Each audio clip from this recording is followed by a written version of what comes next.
Ryan Whitmore unlocked that door on purpose. He wanted Claire to walk in and see him with her own sister wrapped in a betrayal he had spent months arranging. And when Claire's heart cracked open in that doorway, Ryan didn't panic. He didn't look away. He smiled. He had waited for this exact moment because ruining her was the entire plan. Before we go further, please subscribe to the channel and follow Claire's story all the way to the end. And leave a comment telling me what city you're watching from so I can see how far this story has traveled. Claire Bennett stood frozen in the doorway, and for 3 full seconds she could not make her body move. Her sister Vanessa sat up slowly, pulling a silk sheet across her shoulders, and she did not look ashamed.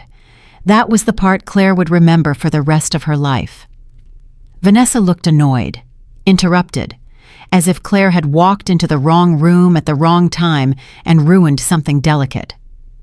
"Claire," Ryan said, and his voice was calm. Too calm. "You're early." "I'm early," Claire repeated. The words came out of her mouth like they belonged to someone else. "You told me to come at 8. It's 8. "Did I?" Ryan tilted his head, and there it was again, that faint curve at the corner of his mouth. "Funny. I could have sworn I said 9. He was lying.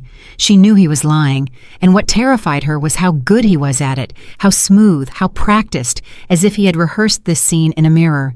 "Vanessa," Claire turned to her sister, and her voice shook. "Say something, please. Just tell me this isn't what it looks like." Vanessa reached for a glass of wine on the nightstand and took a slow sip. "What do you want me to say, Claire? That I'm sorry." She let out a small laugh. "You were never going to keep a man like Ryan. You know that. Everybody knows that." Something inside Claire's chest folded in on itself. "Everybody," she whispered. "Come on!" Vanessa's tone turned almost gentle, the way you'd speak to a child who couldn't understand a simple thing. "You've always been the quiet one, the safe one. Ryan needs a partner who can stand next to the Whitmore name and not disappear into the wallpaper. That was never you." Claire looked at Ryan. She waited for him to defend her. She waited for him to say that Vanessa was wrong, that Claire mattered, that 14 months meant something. He didn't say a word. He just watched her face, and she realized with a horror that turned her stomach cold that he was studying her. He was watching to see how much it hurt. He was measuring the damage like a man reading a stock report. "You planned this," Claire said. Ryan raised an eyebrow. "That's a serious accusation. You unlocked the hallway." Her voice was gaining strength now, coming up from somewhere deep and furious. "That door has been locked every single time I've been in this house. 14 months, Ryan. It was always locked. And tonight, the one night you invite me over acting like you're in love with me, it's open. The staff wouldn't look at me. The whole house felt like it was holding its breath. You wanted me to see this." For the first time, something flickered across Ryan's face.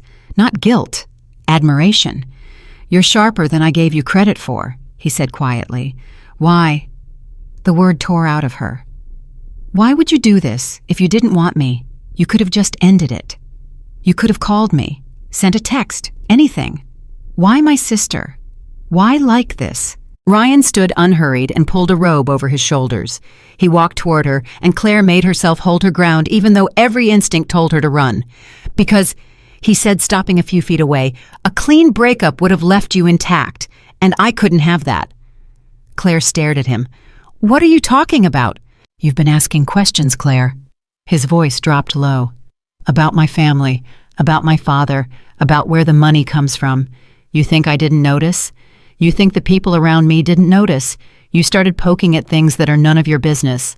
And people who poke at Whitmore business don't get to walk away feeling strong. They get to walk away feeling like they're nothing." He smiled again. "So, how do you feel?" Claire's mouth went dry. She had asked questions. That was true. She'd overheard things at dinners, seen men come and go from the estate at strange hours, noticed how conversations died the moment she entered a room. She'd been curious. Nothing more. She'd never imagined that curiosity could turn her into a target. "You're insane," she breathed. "I'm careful," Ryan corrected. "There's a difference. And your sister." He glanced back at Vanessa, who was watching the whole thing with the detached interest of someone at a play. "Your sister was easy.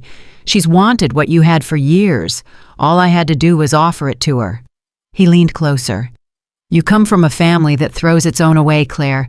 I didn't break anything. I just showed you what was already broken." That was the moment Claire stopped being afraid and started being something else. She would think about it later, that exact instant, and she would never be able to name it. It wasn't courage. It was too cold for courage. It was the feeling of a door closing so hard inside her that the sound of it echoed through her whole body. "You're going to regret this," she said. Ryan laughed, a real laugh, delighted. "There she is. The fight. I was hoping I'd get to see it before you left." He gestured toward the hallway behind her. "Go home, Claire. Cry. Fall apart. And when you're done, remember that no one is coming to help you. Not your family, not your friends, certainly not me. You are exactly as alone as you've always been." Claire turned and walked out. She did not run, though every part of her wanted to. She walked one foot in front of the other down the long hallway with its portraits of Whitmore ancestors staring down at her, cold and pale and disapproving. She made it past the staircase. She made it past the sitting room. And then her legs simply stopped working and she caught herself against a wall, and the sob she'd been holding came out of her like something being torn loose. She pressed her hand over her mouth. She would not let them hear her. She would not give Ryan that. "You'll want to breathe," a voice said quietly. "In through the nose. Slowly, it passes." Claire spun around. A man stood a few feet away in the dim light of the corridor. He was tall, silver at the temples, dressed in a dark suit without a tie, and he held a book in one hand with his finger marking the page. She had never met him, but she knew exactly who he was. Everyone knew who he was. Alexander Whitmore. Ryan's father, the head of the Whitmore empire. The man whispered about in boardrooms and back rooms across the country. The man some people called a legend and other people called a monster. Claire's heart slammed against her ribs. Of all the people to find her broken in a hallway, it had to be him. "I'm sorry," she said quickly, wiping at her face. "I was just leaving. I didn't mean to be here. I'll go." "You don't have to apologize to me." Alexander's voice was low and even, with none of the sharpness she'd expected. "You haven't done anything wrong. You don't know that. I heard most of it." He said it plainly, without cruelty. "The walls in this house are older than they look, and they carry sound. I heard what my son said to you." He paused. "I'm sorry." Claire didn't know what to do with that. She had built an entire picture of this man in her head, a picture made of rumors and fear, and none of it included an apology in a dark hallway. "He's your son," she said. "Why would you be sorry? Because being someone's father doesn't make you blind to what they are." A shadow crossed Alexander's face. "I've known what Ryan is for a long time. I hoped I was wrong.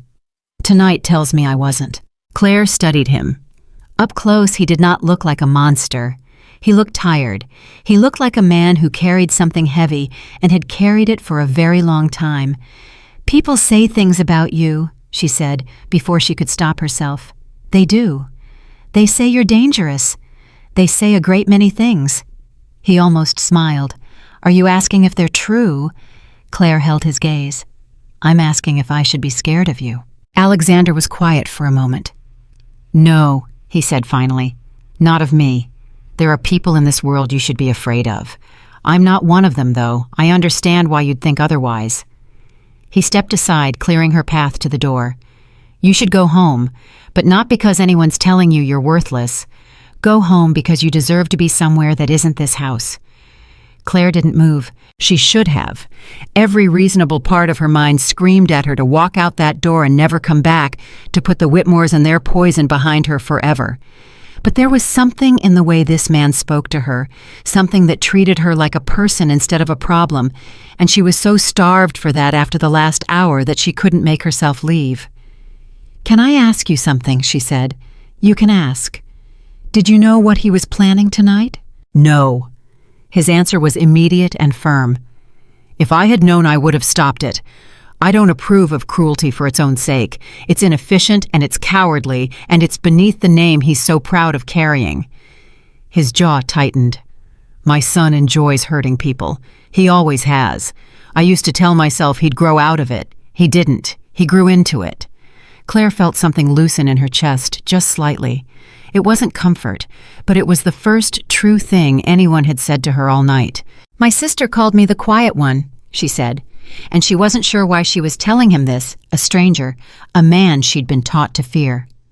The safe one, like it was an insult, like being quiet means being nothing. Alexander looked at her carefully. "Quiet people notice things," he said. "That's why loud people are afraid of them. My son is afraid of you, Miss Bennett. That's why he did what he did. You don't destroy something that doesn't threaten you." Claire blinked. "How do you know my name?" "I make it my business to know who comes into this house." A pause. "And you've been coming here for over a year. I've watched you from across rooms. You always look like you're apologizing for taking up space." His voice softened. "You shouldn't. You have as much right to the air as anyone in that room tonight. More, maybe." For the second time in an hour, Claire felt her eyes sting, but this time it wasn't from pain. "I have to go," she said suddenly, because if she stayed, she was going to cry in front of this man, and she'd already cried enough tonight. "Of course." Alexander stepped fully back. "Do you have a way home?" "I drove." "Then drive carefully. It's late, and you've had a shock, and the roads out here are dark." He hesitated, then added something that surprised them both. "If you ever need anything, Miss Bennett, anything at all. My son made an enemy of you tonight, and he's going to regret that, but until he does, you shouldn't have to face him alone." Claire looked at him for a long moment. "Why would you help me? You don't even know me." "Because someone should have helped me once," Alexander said quietly, "and no one did. And I've spent 40 years wishing they had." He didn't explain.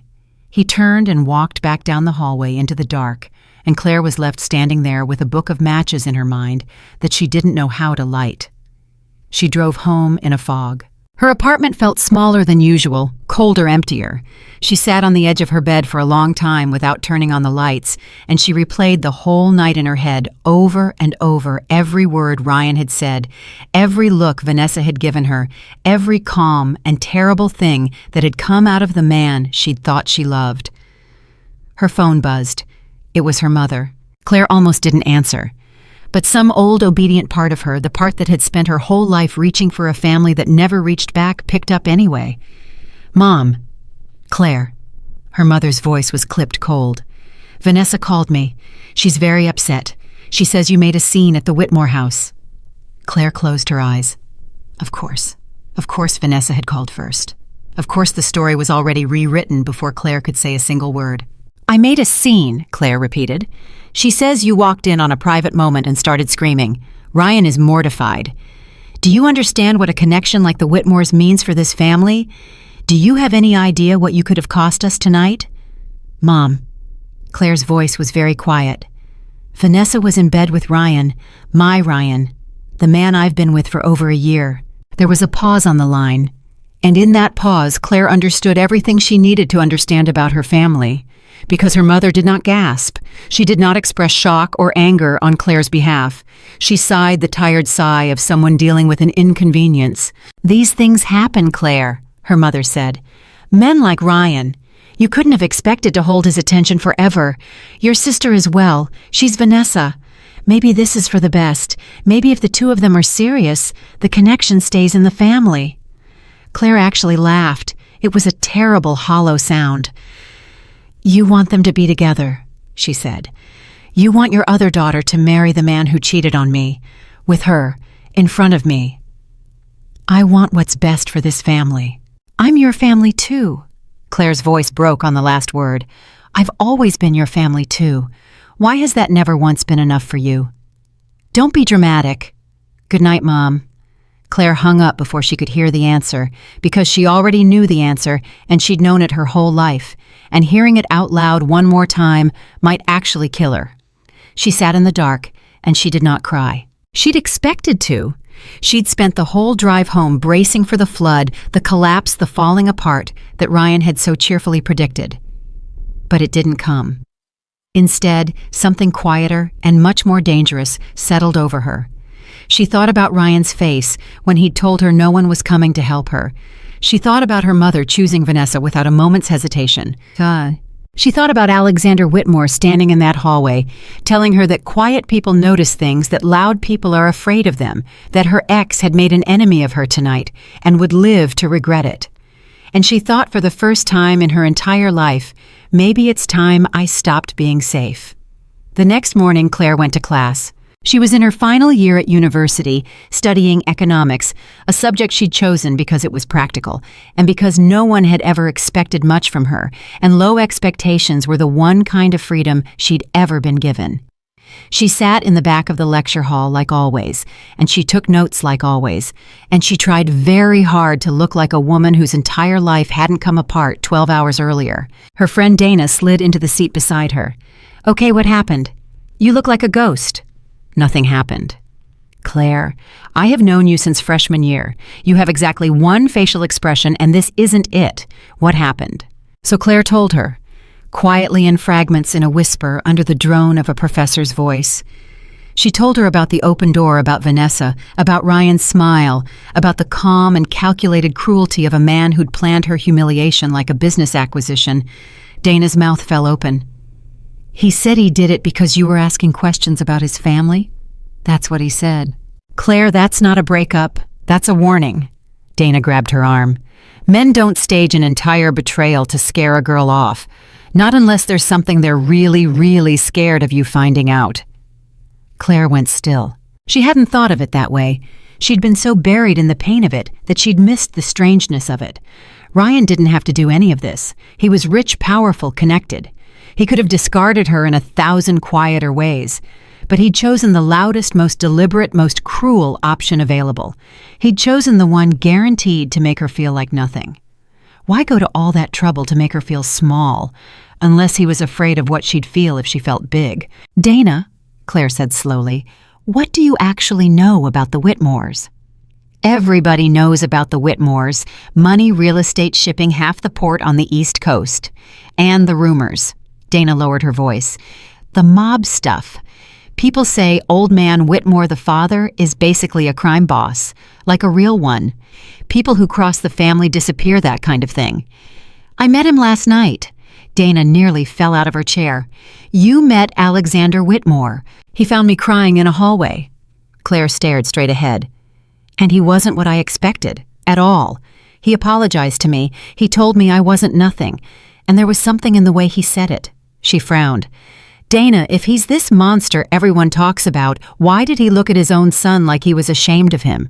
Why did he tell me Ryan enjoys hurting people, like it was a fact he'd made peace with a long time ago? Maybe he's playing you." "Maybe." Claire wasn't convinced. "But he had no reason to. I'm no one to him. He got nothing out of being kind to me. And in my experience, people don't hand out kindness for free unless there's actually kindness in them." The professor at the front of the room cleared his throat, and the class began to quiet, and Claire turned her attention forward. But she barely heard the lecture. Her mind was churning, connecting things, pulling at threads. Ryan was afraid of her questions. Alexander was ashamed of his son. And underneath all of it, buried in a family everyone whispered about, there was a truth that someone had gone to enormous, cruel lengths to keep her from finding. Over the next few days, Claire tried to go back to normal. She really did, but normal kept slipping out of her hands. Because Ryan, it turned out, was not finished with her. The first sign was small. A friend from her old circle stopped returning her texts. Then another. Then Claire logged into her social media one evening and found a post going around subtle and vicious, describing an unnamed young woman who'd embarrassed herself chasing a man far out of her league who'd made a scene and couldn't handle rejection.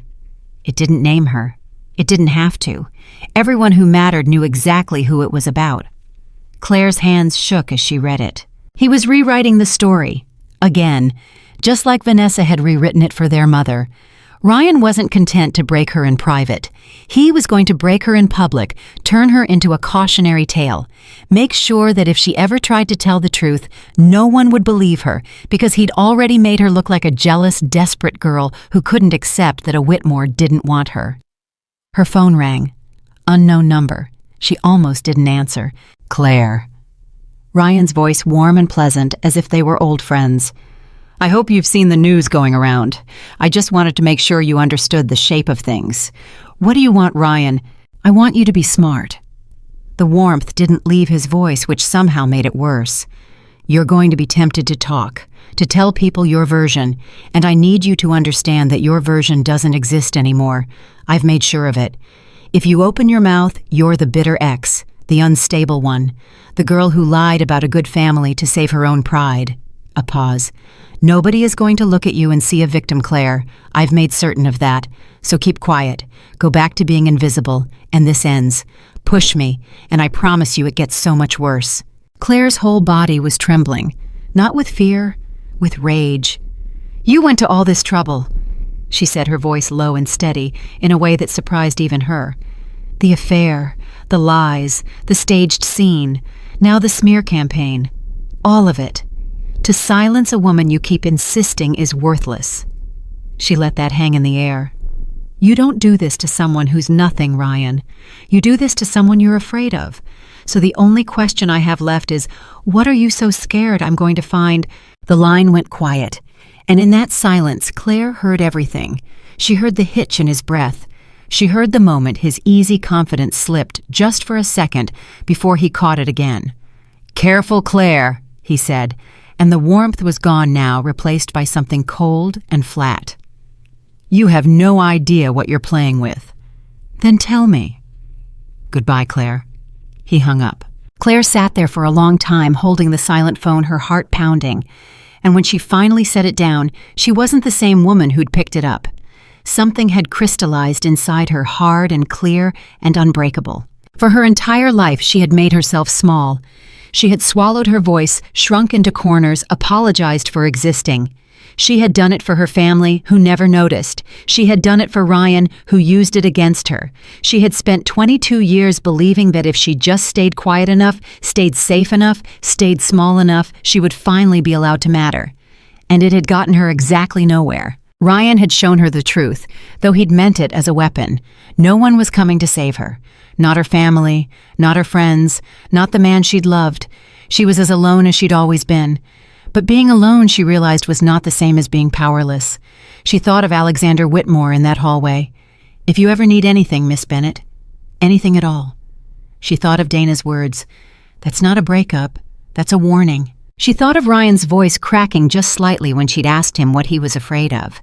And Claire Bennett, the quiet one, the safe one, the forgotten daughter who'd spent her whole life disappearing into the wallpaper, made a decision that would change everything. She was going to find out the truth, all of it, about Ryan, about the Whitmores, about the man in the hallway who'd told her that quiet people notice things and loud people are afraid of them. And when she had it, she was not going to disappear. She picked her phone back up. She scrolled to a number she'd saved, but never expected to use a number Alexander had quietly pressed into her hand before she left the estate that night, written on the back of a business card in careful, old-fashioned handwriting. She stared at it for a long moment. Then she typed a message, and her thumb hovered over the send button, and she thought about every version of herself she was about to leave behind. The message read, "This is Claire Bennett. You said if I ever needed anything I could ask. I need to understand your family, and I think you're the only person alive who'll tell me the truth." She hit send before she could change her mind, and then she waited in the dark with her heart hammering for the man everyone feared to answer. The reply came faster than she expected. Her phone lit up in the dark, and Claire stared at it for a full 10 seconds before she found the courage to look. 3 words in the same careful tone she remembered from the hallway. "Tomorrow, noon. I'll send a car." She almost typed back that she'd drive herself, that she didn't need a car, that she wasn't the kind of woman who got picked up by drivers who worked for men the whole city whispered about. But she stopped. Because that was the old Claire talking, the one who apologized for taking up space, the one who was so afraid of looking like she wanted something that she talked herself out of everything. So instead she wrote, "I'll be ready." And then she lay awake almost the entire night, staring at the ceiling, asking herself what on earth she thought she was doing. The car arrived at exactly noon. Not a limousine, which she'd half expected, but a plain dark sedan, the kind that didn't make anyone look twice.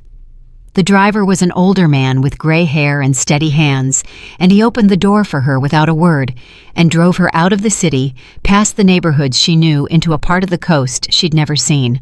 They didn't go to the estate. That was the first surprise. They went to a small private library on the edge of a quiet town, a stone building with tall windows and no sign out front, and when Claire stepped inside, she found Alexander Whitmore sitting alone at a long table, a stack of books beside him, and a pot of coffee going cold. He stood when he saw her. That small courtesy caught her off guard. "You came," he said. "You sound surprised." "I am a little." He gestured to the chair across from him. "Most people who spend one night around my family spend the rest of their lives running in the opposite direction. You sent me a message asking to understand us better. That's either very brave or very foolish." "Probably both." Claire sat down. "I've been the foolish one my whole life. I figured I'd try brave for a change." Something like approval moved across his face. He poured her a cup of coffee she hadn't asked for and slid it across the table. "Ask your questions," he said. "I'll answer what I can." And Claire, who had spent 22 years swallowing her questions, opened her mouth and let them out. "Ryan told me he did what he did because I was asking about your family. He said people who poke at Whitmore business don't get to walk away feeling strong. He acted like I'd stumbled onto something dangerous. So I need you to tell me, are the rumors true? Are you what people say you are?" Alexander was quiet for a long moment. He turned his coffee cup slowly in his hands, and when he spoke, his voice was low and even. "What do people say I am?" "A criminal, a mob boss. They say people who cross your family disappear. They say the shipping company, the real estate, all of it is just a front. They say you're the most dangerous man in the state and that the police are too scared to touch you." Claire held his gaze. "That's what they say. And do you believe it?" "I don't know what I believe. That's why I'm here." Alexander set his cup down, and for a moment something crossed his face that Claire couldn't name, something that looked almost like grief.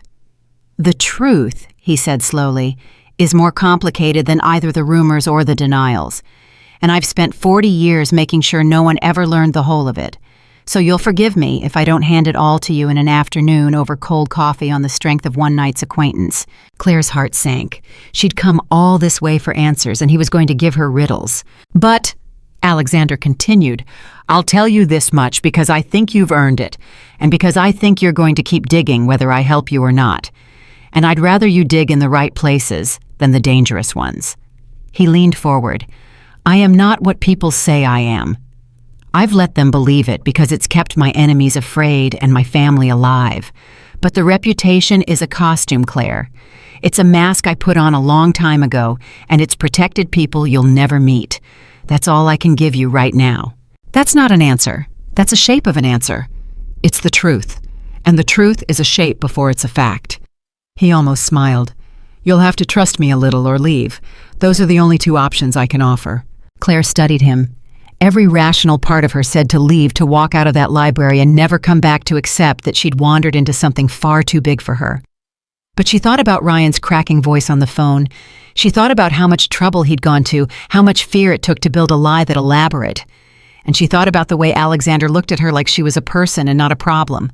"I'll trust you a little," she said, "but I want something in return." Alexander raised an eyebrow.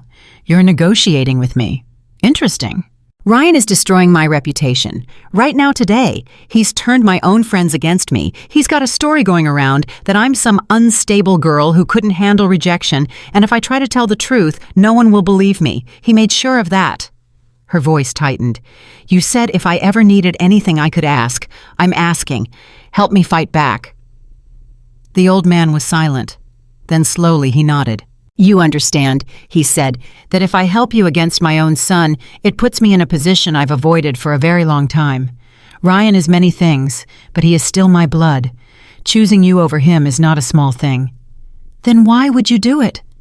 Alexander looked at her for a long moment, and when he answered, his voice was quieter than she'd ever heard it. "Because someone should have chosen me once when I was young and being crushed by people more powerful than I was, and no one did. And I've spent my whole life watching for the moment I could do for someone else what no one ever did for me." He paused. "I think you might be that moment, Claire Bennett. God help us both." That was the beginning. Over the following weeks, something strange and unexpected settled into Claire's life. Alexander did not swoop in and fix everything the way a man of his power could have. He did something harder and rarer. He taught her how to fix it herself. He met her at that library twice a week. He asked her about the smear campaign, and instead of crushing it with a phone call, he made her think. "Who's spreading it?" he asked her one afternoon. "Ryan." "No, Ryan started it, but he's not the one repeating it." "Who's repeating it?" Claire thought. "People from my old circle, Vanessa's friends, some of the connections from the Whitmore parties." "And why do they repeat it?" "Because Ryan told them to." "Because it costs them nothing and it keeps them close to power," Alexander corrected. "Every one of those people is repeating a lie about you because staying friendly with a Whitmore is worth more to them than the truth. That's not loyalty to Ryan. That's self-interest. And self-interest, Claire, is a thing you can turn." He tapped the table. "You don't fight a rumor by shouting that it's false. You fight it by making the truth more valuable than the lie." Claire frowned. "I don't understand." "You will." And week by week she did. She'd never thought of herself as clever. Her whole life she'd been told she was the quiet one, the plain one, the daughter who wasn't remarkable at anything. But sitting across from Alexander Whitmore, dissecting the mechanics of power and reputation and human weakness, Claire discovered something about herself that no one, including her, had ever noticed. She was good at this. She saw patterns other people missed. She understood instinctively how people's fears and wants pulled them in different directions. All those years of watching from the corners of rooms, of being ignored, of noticing everything precisely because no one was noticing her, had made her into something she'd never suspected. An observer, a reader of people, a strategist. "You've been underestimated your entire life," Alexander told her one evening. "It's the greatest advantage a person can have if they know how to use it. No one guards themselves against the quiet one in the corner. They say everything in front of you because they've decided you don't matter." His eyes glinted. "And then one day the quiet one in the corner turns out to have been listening the whole time." Claire felt something shift in her chest. For the first time in her life, being invisible didn't feel like a wound. It felt like a weapon. The turning point came when the university announced a new guest lecturer for the economics department's advanced seminar. Claire was in the lecture hall, half listening, when the professor read the name off the schedule and her heart nearly stopped. Alexander Whitmore. He walked in 5 minutes later in a dark suit, carrying the same worn leather book she'd seen in his hand that first night. He didn't look at her. He set his materials down, adjusted the microphone, and began to speak about the architecture of power in modern economies, and the entire room went silent because he was mesmerizing. Claire sat frozen in the back row. He'd never mentioned this. Not once in all their meetings had he told her he'd be walking into her own university, her own department, her own classroom. She didn't know if she was angry or thrilled or terrified. After the lecture, students crowded around him and Claire hung back, waiting, unsure what to do. When the crowd finally thinned, Alexander looked up and found her across the room, and for just a second something passed between them that had nothing to do with lectures or libraries or the war she was fighting against his son. "You didn't tell me," she said when she reached him. "I wasn't sure I was going to accept the position until yesterday." He gathered his papers. "The department has been asking me for years. I always said no. Public exposure is not something men in my position seek." He glanced at her. "I said yes this time because you're here. It gives us a reason to be seen together that raises no questions. And because, if I'm honest, I was curious to see how you'd do in a room full of people who don't know you're anything but ordinary. And you sat in the back and watched everyone else instead of watching me." He almost smiled. "Which is exactly what I'd have done. You're learning." Something warm bloomed in Claire's chest, and she pushed it down quickly because she didn't have a name for it, and she was afraid of what the name might be. Their meetings changed after that. They were no longer just strategy sessions. Alexander began to challenge her in the seminar and out of it. He'd pose a question in the lecture hall and lock eyes with her across the room, waiting to see if she'd have the nerve to answer. And slowly, week by week, Claire found her voice.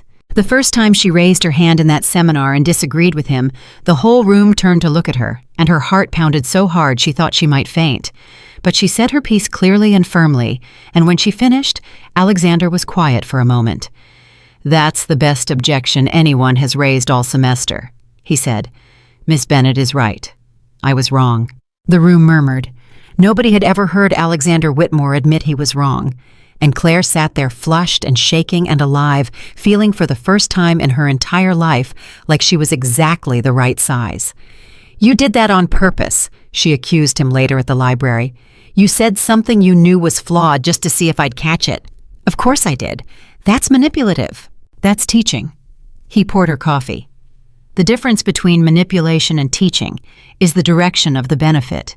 Manipulation takes something from you. Teaching gives you something. "What did I take from you today, Claire?" She thought about it. "Nothing." "And what did you gain?" She hesitated. "My voice." Then it was teaching. He sat back. "Ryan manipulates. I teach. Remember the difference, because the people around you will use both, and your survival depends on knowing which is which." But even as Claire grew stronger, Ryan was not standing still.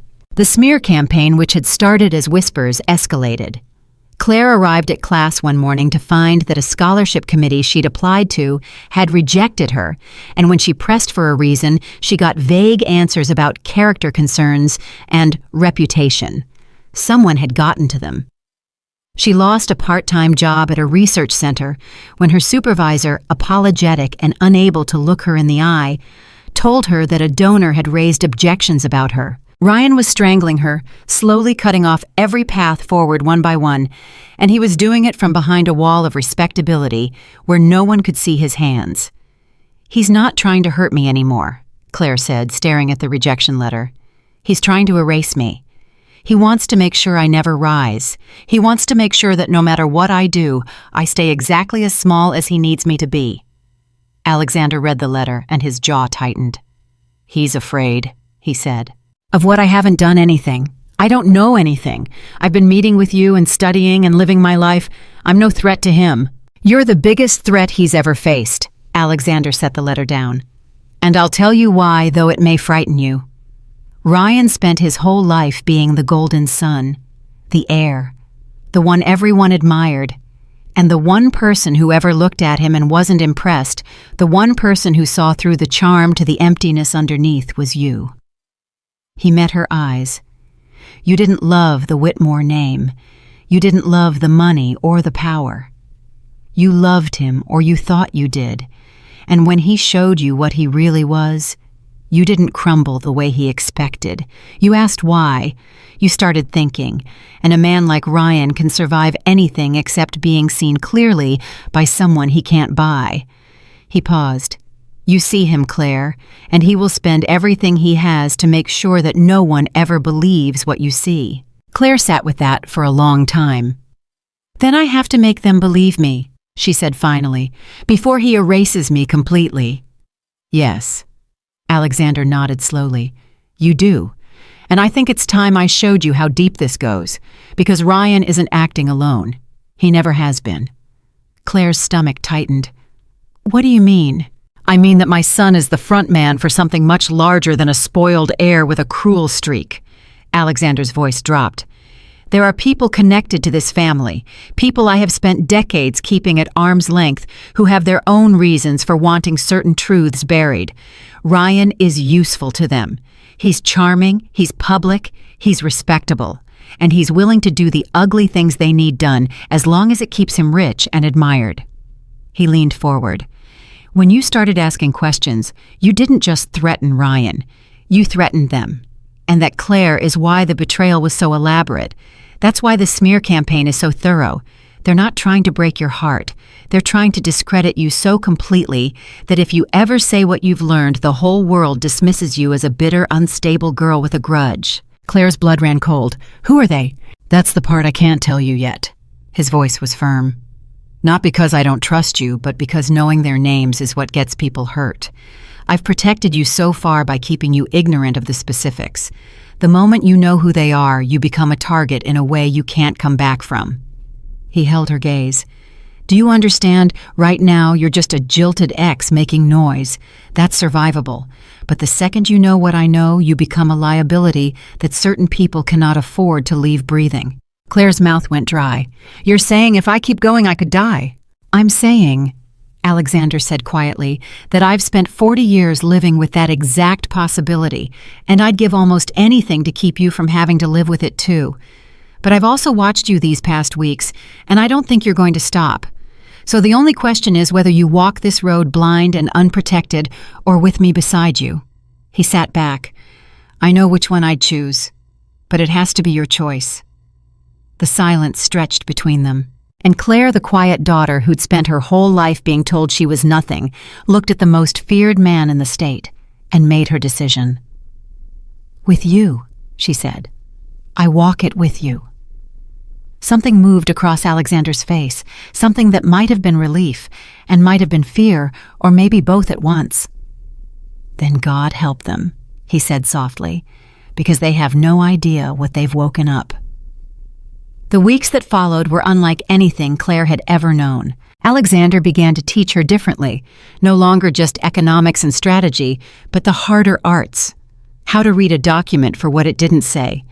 How to notice when someone was lying by the things they were too careful about. How to protect herself. How to move without being followed. How to keep records no one could find. He taught her the way a father teaches a child he's afraid for, urgently, thoroughly, as if he were racing against a clock only he could see. And somewhere in those weeks something changed between them that neither of them said out loud. Claire noticed it first in small things. The way Alexander's face softened when she walked into the library, the way he saved the questions he found most interesting to ask her, saving them like gifts. The way he'd stopped calling her Miss Bennett somewhere along the line and started calling her Claire, and how the sound of her name in his low voice did something to her that she refused to examine too closely. He was decades older than her. He was the father of the man who'd betrayed her. Everything about it was impossible, and Claire knew it, and she pushed the feeling down again and again until one afternoon it pushed back. They'd been arguing good-naturedly about some point of strategy, and Claire had won, and Alexander had thrown up his hands and laughed a real laugh, one she'd almost never heard from him. And in that moment, watching him laugh, watching 30 years of weight lift off his shoulders for just a second, Claire understood with terrible clarity that she was in trouble. "What?" Alexander said, catching her expression. "What is it?" "Nothing." She looked away. "You should laugh more, that's all." He went very still, and when she risked a glance back at him, he was looking at her with an expression she couldn't read, an expression that was equal parts longing and fear. "Claire," he said carefully, "whatever you're thinking, don't." "I'm not thinking anything." "You are. I can see it. And I'm telling you for both our sakes, don't." His voice was rough.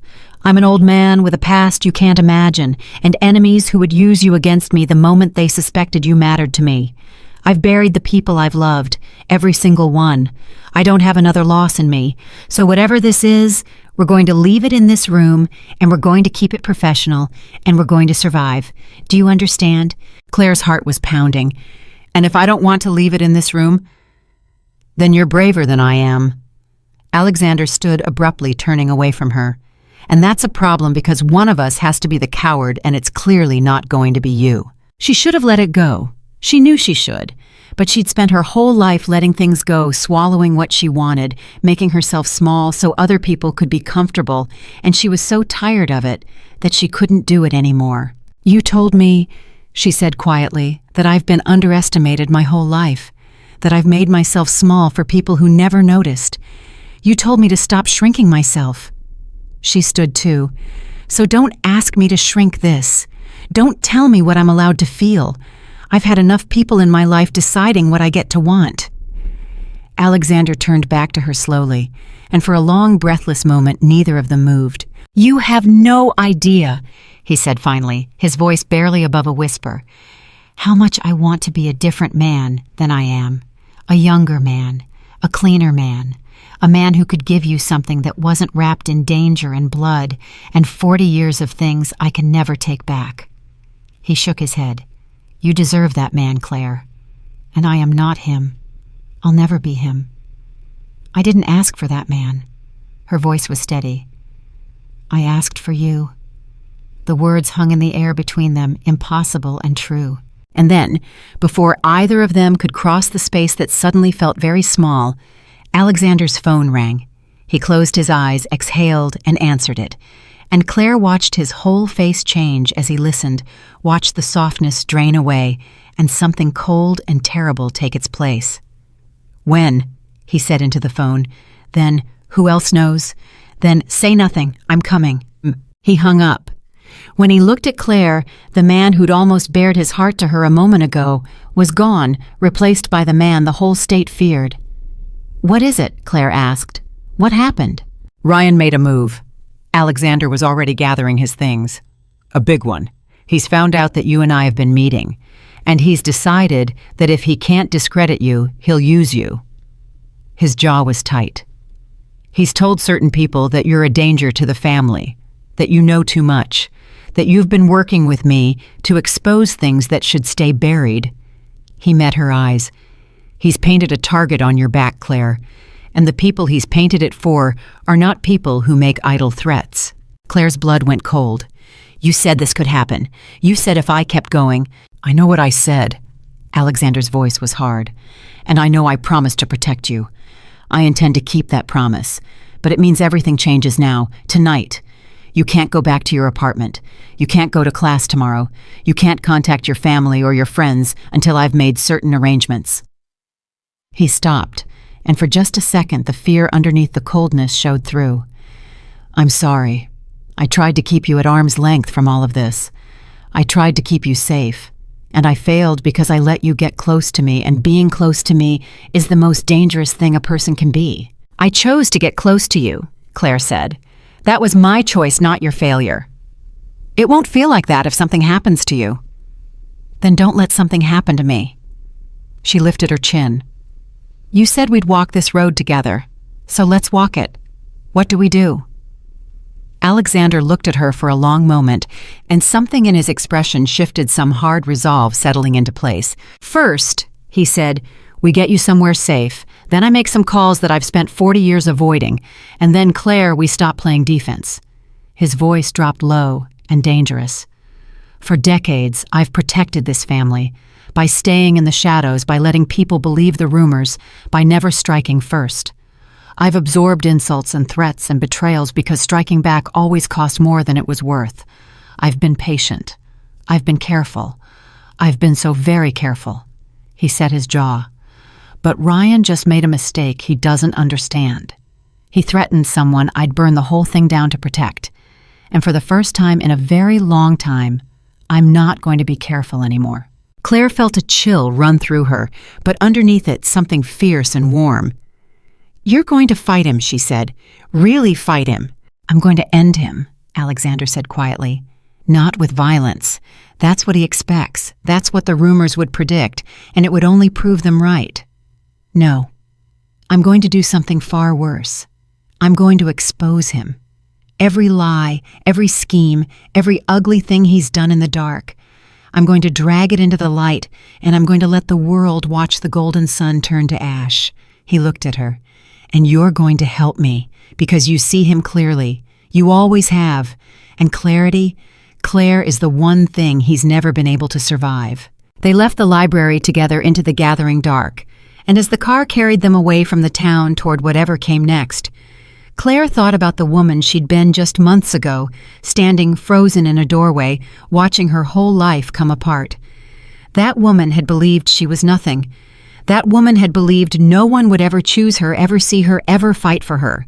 That woman was gone. In her place sat someone new, someone forged in betrayal and rebuilt in a quiet library by a man who'd taught her that being underestimated was a weapon and being invisible was a gift. Someone who'd finally stopped asking permission to matter.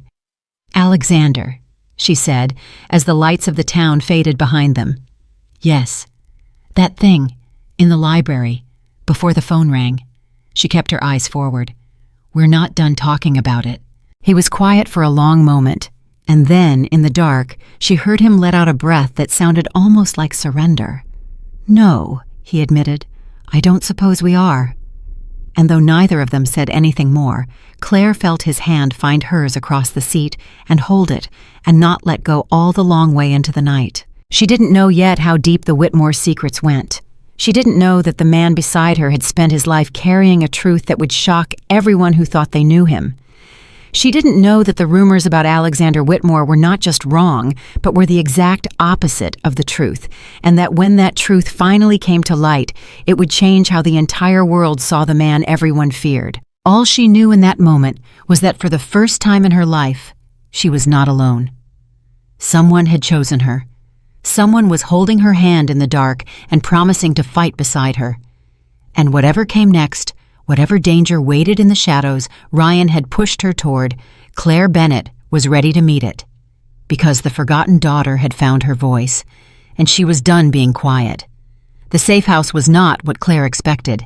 She'd imagined something cold and fortress-like guards at every door, the kind of place a feared man would hide. Instead, Alexander brought her to a modest house on a quiet street, unremarkable in every way, the sort of place no one would ever look twice at. That was the point she realized. Alexander Whitmore's whole life had been an exercise in hiding the important things in plain sight. "You'll be safe here," he told her that first night. "No one connected to the family knows this place exists. I've kept it separate from everything for 30 years for exactly this kind of moment." "You've had a safe house waiting for 30 years. I've had many things waiting for 30 years, Claire." He set down her bag.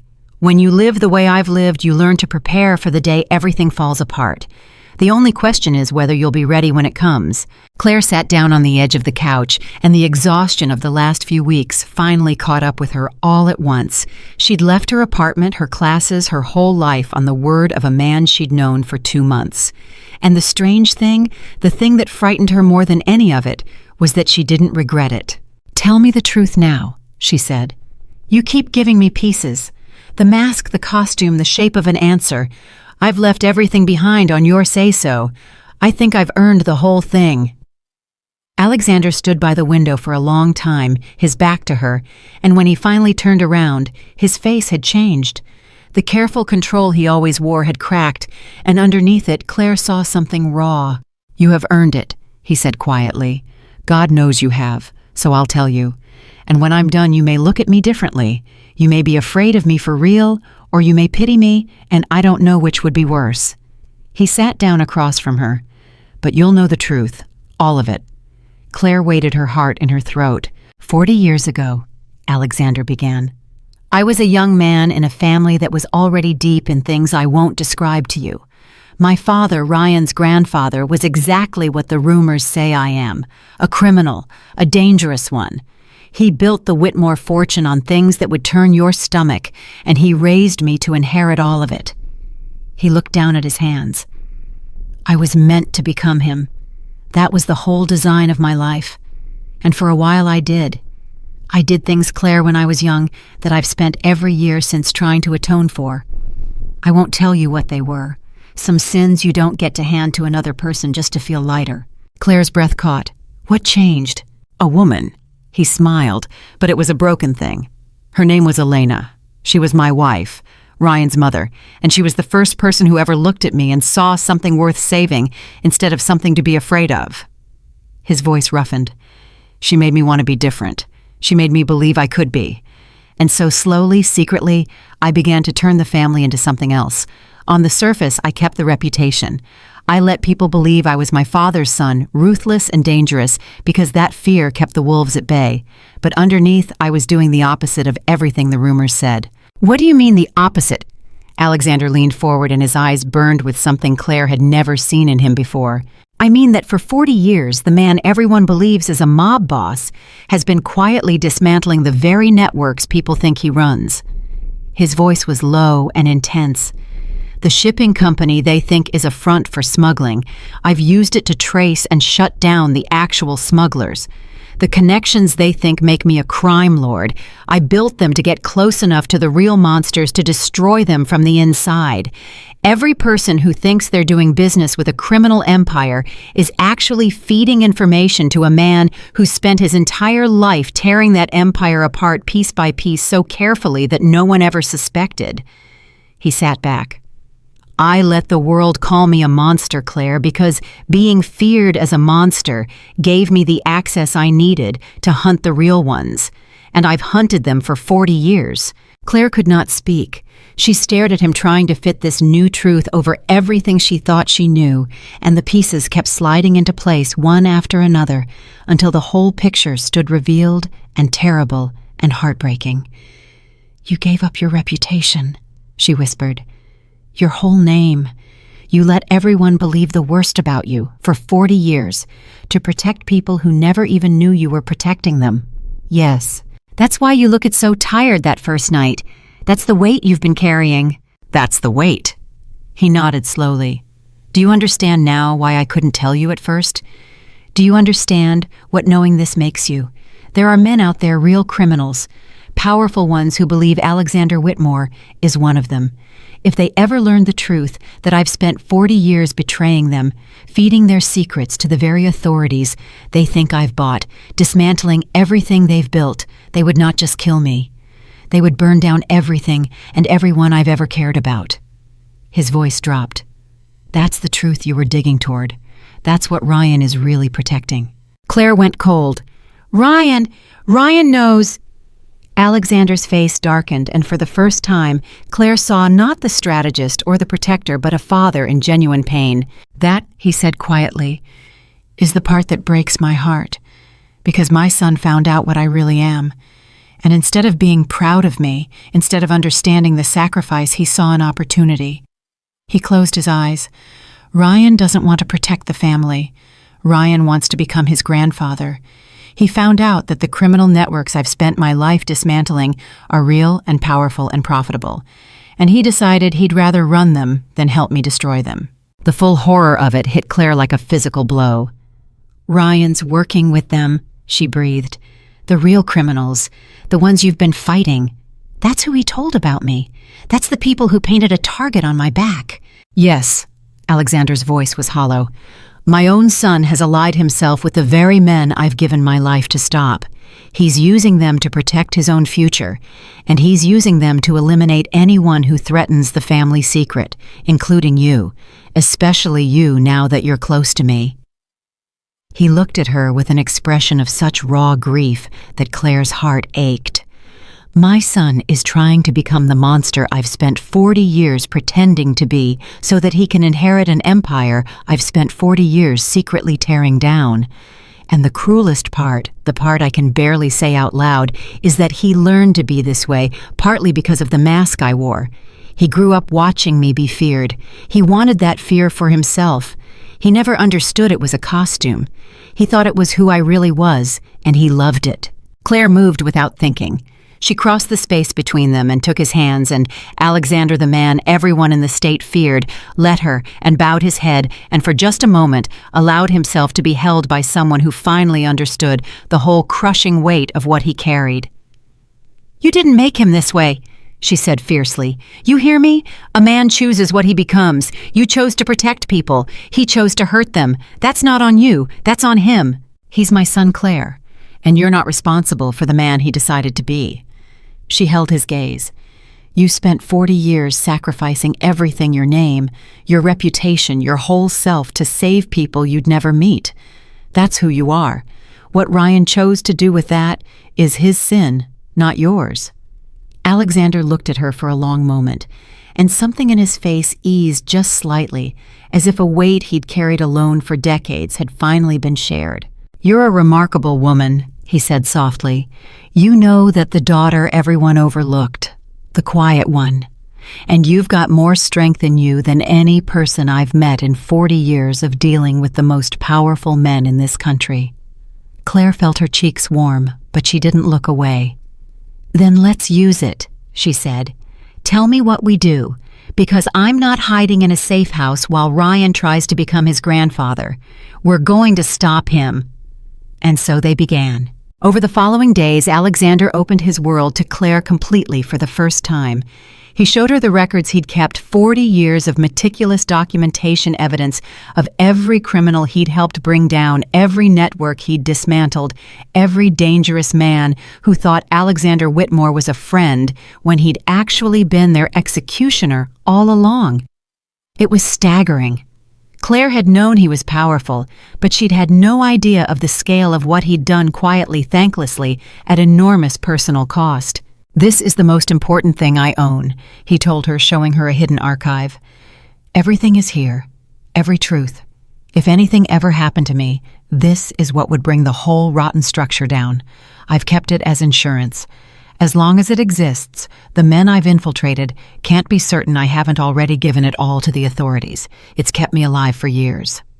"And Ryan wants it," Claire said, understanding. "Ryan wants it desperately." Alexander nodded. "Because whoever controls this archive controls the family's future. If Ryan gets it, he can bury the evidence, protect his new criminal allies, and inherit an empire with all its secrets safely hidden. If it stays with me, or worse, if it gets to the authorities, everything Ryan is trying to build collapses." His jaw tightened. "That's the real war, Claire. Ryan wants this archive. I've kept it from him, and he's realized that the fastest way to get to me is through you." The next morning, everything Alexander had warned her about became real. Claire's phone, which she'd been told to keep off, buzzed once. A single message from an unknown number, and when she read it, her blood turned to ice. "I know where you are. I know who you're with, and I know what he's been hiding. You have something I want, Claire. Or rather, he does. Let's talk about a trade before someone gets hurt. Your family sends their love, especially your mother. It would be a shame if anything happened to her because of the choices you're making." Claire's hands shook. "Alexander, he's threatening my mother. Alexander read the message, and his face went very still. The dangerous stillness she'd come to recognize as the most frightening thing about him. "He's escalating," he said. "He knows he can't get to you directly here, so he's going after the people you love to force you out into the open." He looked at her. "This is exactly what I was afraid of. This is why I've spent my life keeping people at a distance. The moment someone matters to you, they become a weapon that can be used against you." "My mother chose Ryan over me," Claire said, her voice trembling. "She wanted him to be with Vanessa. She doesn't even care about me. But I can't just let him hurt her. I can't have that on my conscience, no matter what she's done." "I know." Alexander's voice softened. "And that's the difference between you and Ryan, Claire. He'd sacrifice anyone. You won't sacrifice even the people who failed you. That's not weakness. That's the thing that makes you worth protecting. So what do we do? I can't just hide while he threatens my family. But I can't hand you over either. I won't." Alexander was quiet thinking, and Claire could see the strategist working behind his eyes. "There's a third option," he said finally. "One I've been holding in reserve for a very long time. It's dangerous. It ends the game one way or another. But it might be the only way to protect everyone." He met her gaze. "We let Ryan think he's winning. We arrange the trade he wants, and we use it to trap him." "Trap him? How?" "Ryan's greatest weakness is the same as his greatest strength. His arrogance." Alexander leaned forward. "He believes he's smarter than everyone, including me. He believes I'm an old man past my prime, softened by my feelings for you.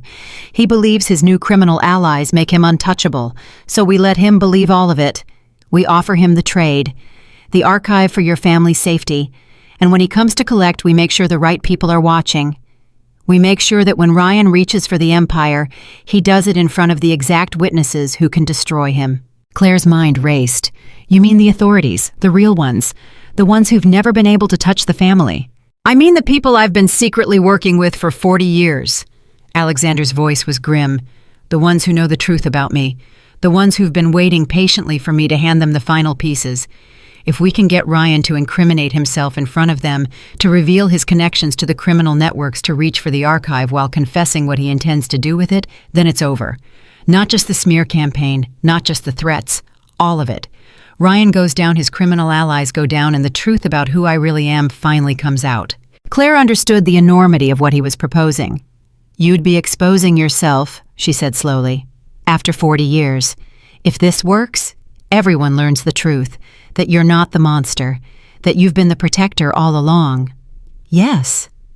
"Why now? You've protected the secret for 4 decades. You've sacrificed your entire reputation to keep it. Why are you willing to give it up now?" Alexander looked at her, and the answer was written plainly on his face before he said a single word. "Because for 40 years I had a reason to keep hiding," he said quietly. There was always another criminal to catch another network, to dismantle another reason to stay in the shadows. The work was never done, so I could never come out. It was a comfortable excuse. It let me stay hidden, stay safe behind my mask, never risk being truly seen. He paused. And then you sent me a message from a hallway asking me to tell you the truth. And for the first time in 40 years, I wanted to be known. By you. Fully. Not as the monster or the mask or the legend. As the man I actually am. His voice cracked. I've spent my whole life being brave about everything except that. Being seen. And you've made me want to stop being a coward about the one thing that scares me most. The silence between them was thick with everything neither of them had said. Alexander, Claire whispered. I know. He looked away. I know it's impossible. I know what I am and what you deserve. I've told you all of it before, but you asked me why now, and that's the truth. The whole truth. You're the reason I'm finally willing to step into the light. Whatever happens after, whether you feel the same or not, I needed you to know that. Claire crossed the room again, and this time she didn't take his hands. She took his face in her hands and made him look at her. And she saw the fear in him, the same fear she'd carried her whole life, the terror of finally wanting something and being told you couldn't have it. I feel the same, she said. I felt the same since the library, and I've been too scared to say it, and I'm done being scared. So hear me. I don't care about the age. I don't care about the past. I don't care what the world thinks or what your enemies would do. I chose you, Alexander Whitmore. Not the legend, not the mask. You. The man who sat with a broken girl in a hallway and told her she wasn't nothing. Her voice broke. And I'm not going to let you face this alone. For a long moment, Alexander didn't move. And then slowly, as if he couldn't quite believe he was allowed to, he covered her hands with his own. You have no idea, he murmured, how long I've been alone. You're not anymore. And there, in a modest, safe house on a quiet street, with the whole world closing in around them, the man everyone feared and the woman everyone forgot finally stopped running from what they'd found in each other. But there was no time for more than that single stolen moment, because the war was coming and they both knew it. They spent the next 3 days preparing the trap. Alexander made calls to people he'd never let Claire hear the names of, people who spoke to him with a mixture of deference and gratitude that told her exactly how much they owed him. He arranged everything with the precision of a man who'd spent 40 years thinking several moves ahead of everyone around him. Claire watched him work and understood finally how he'd survived so long in a world that would have devoured anyone less careful. But even as they prepared, a doubt gnawed at Claire, and on the third night she finally voiced it. How do we know Ryan will come himself? She asked. He's smart. He's careful. What if he sends someone else? What if he never puts himself in the room? Alexander smiled, and it was not a pleasant smile. Because I know my son, he said. I know exactly what drives him. Ryan doesn't just want the archive, Claire.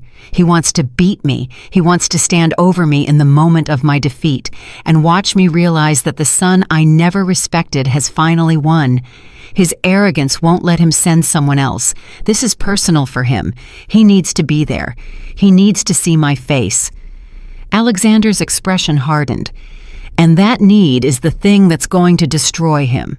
The trade was set for the following night. Alexander sent word through the channels Ryan was monitoring, offering exactly what Ryan wanted. The archive handed over in person, in exchange for the safety of Claire's family and a promise to walk away. He made it sound like surrender. He made it sound like an old man cornered and softened by love finally giving up, and Ryan, arrogant and hungry, took the bait exactly as Alexander predicted. The night of the trade, as they prepared to leave the safe house, Claire caught Alexander's arm. If this goes wrong, she said, if something happens to you, it won't. But if it does, her voice was steady, though her heart was breaking. I need you to know that these last months have been the only time in my whole life I've felt like I was real, like I mattered, like I was a whole person instead of a shadow of one. You gave me that. Whatever happens tonight, you gave me myself back. Alexander looked at her, and something in his face broke and reformed, and he pulled her close and held her like a man holding the one thing in the world he couldn't bear to lose. "Listen to me," he said against her hair. "For 40 years I fought for strangers, for people I'd never meet. It was the right thing to do, and I'd do it all again. But tonight," he pulled back to look at her, "tonight I'm not fighting for strangers. Tonight I'm fighting for you. And a man fighting for the person he loves is far more dangerous than a man fighting for principle." His eyes burned. Ryan has no idea what he's woken up. He thinks he's meeting a tired old man ready to surrender. He's wrong. He's meeting the man who spent 40 years outsmarting the most dangerous criminals in this country. And this time I have something to fight for that I've never had before. Claire held his gaze and felt her fear transform into something harder and brighter. "Then let's go end this," she said.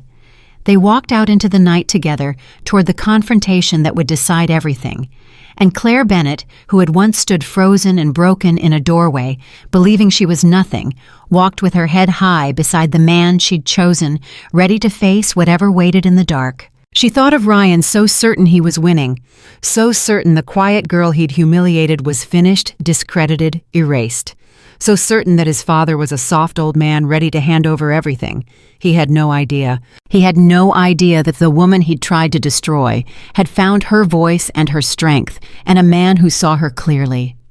He had no idea that the father he'd never respected had spent 40 years becoming the most dangerous kind of man there is, the kind who fights from the shadows and never loses.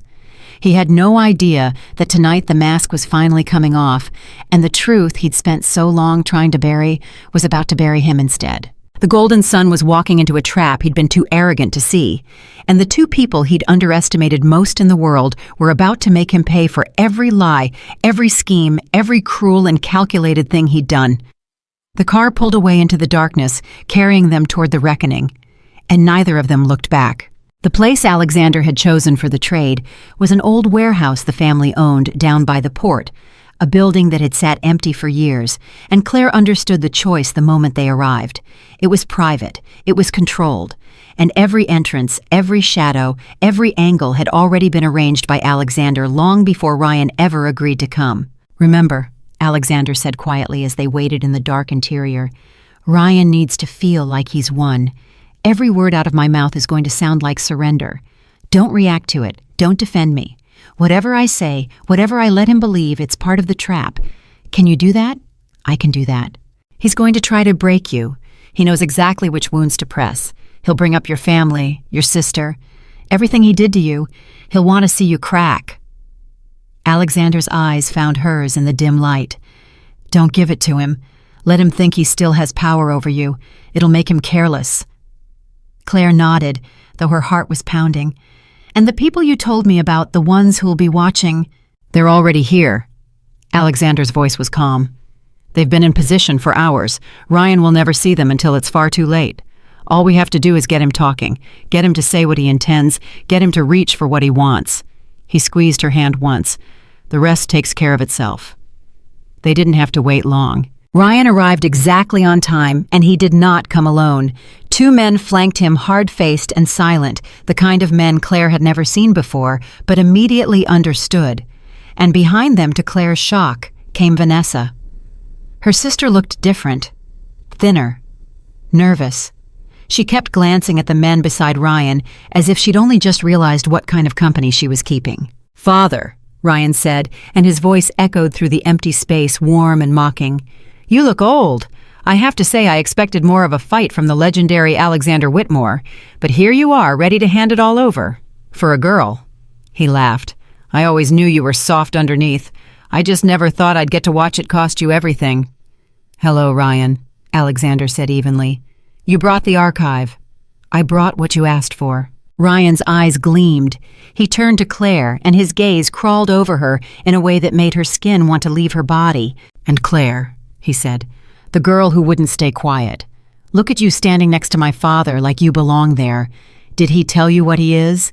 Did he tell you what our family really does?" He smiled. "Or did he feed you some story about being a secret hero? He does love that story. The misunderstood protector, the monster with a heart of gold." Ryan's voice turned vicious. "It's garbage, Claire. He's exactly what everyone says he is. He's just better than me at pretending otherwise." Claire said nothing. She held Ryan's gaze and let him see nothing, and she watched a flicker of irritation cross his face when she didn't crumble. "Nothing to say," Ryan pressed. "That's new. You used to have so many questions, so many little questions that got you into so much trouble." He stepped closer. "You want to know the funny part? Your own mother helped me. When I told her you'd become a problem, she gave me your schedule, your habits, where you'd be. Your own mother sold you out for a seat at the Whitmore table." He grinned.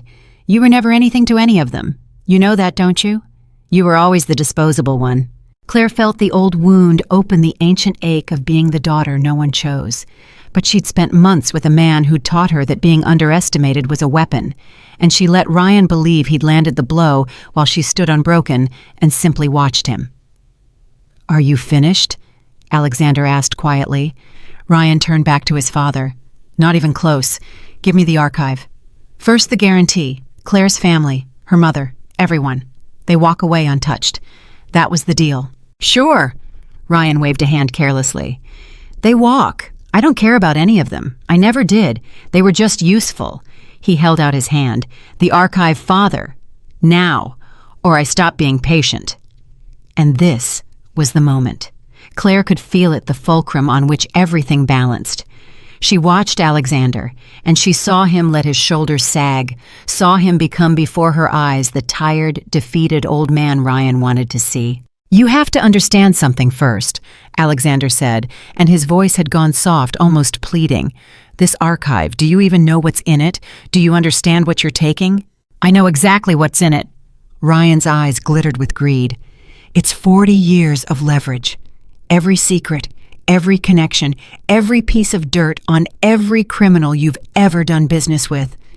Whoever holds that archive controls the entire underworld of this state, and you've just been sitting on it like a coward, too afraid to use it." "That's not what it is." Alexander's voice was quiet. "Ryan, listen to me. That archive is evidence. It's the record of every criminal I've spent my life bringing down. It's not leverage to run the networks. It's the weapon that destroys them. If you take it and use it the way you're planning, you're not inheriting an empire. You're aligning yourself with the worst men in this country. Men who will use you and discard you the second you stop being useful. Please, I'm asking you as your father, don't do this. Walk away. It's not too late to be something other than this." For one flickering second, Claire thought she saw something move behind Ryan's eyes. Some ancient boyhood thing, some buried longing for a father's approval. But it passed as fast as it came, drowned by greed and pride and 40 years of resentment. "You don't get to lecture me," Ryan spat. "You wore the crown my whole life. You let me grow up believing you were a king.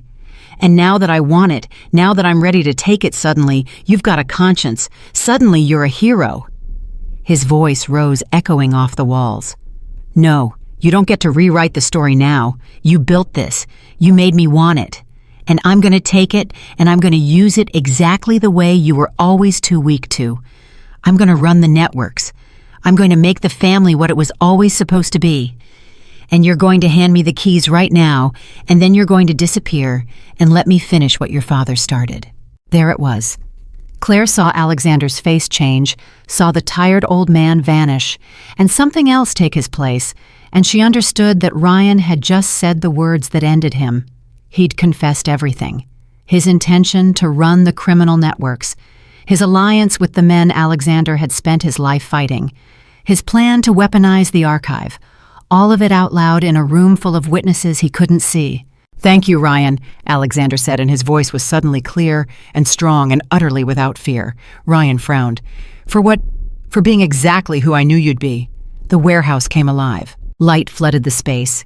Figures emerged from every shadow, from behind stacked crates, from doorways Ryan had never checked, and they moved with the coordinated precision of people who'd been waiting for this exact moment. Ryan's two men reached for weapons and found themselves instantly surrounded, outnumbered, outpositioned. And Ryan himself spun in a circle, his greedy confidence collapsing into disbelief. "What is this?" he demanded. "What did you do?"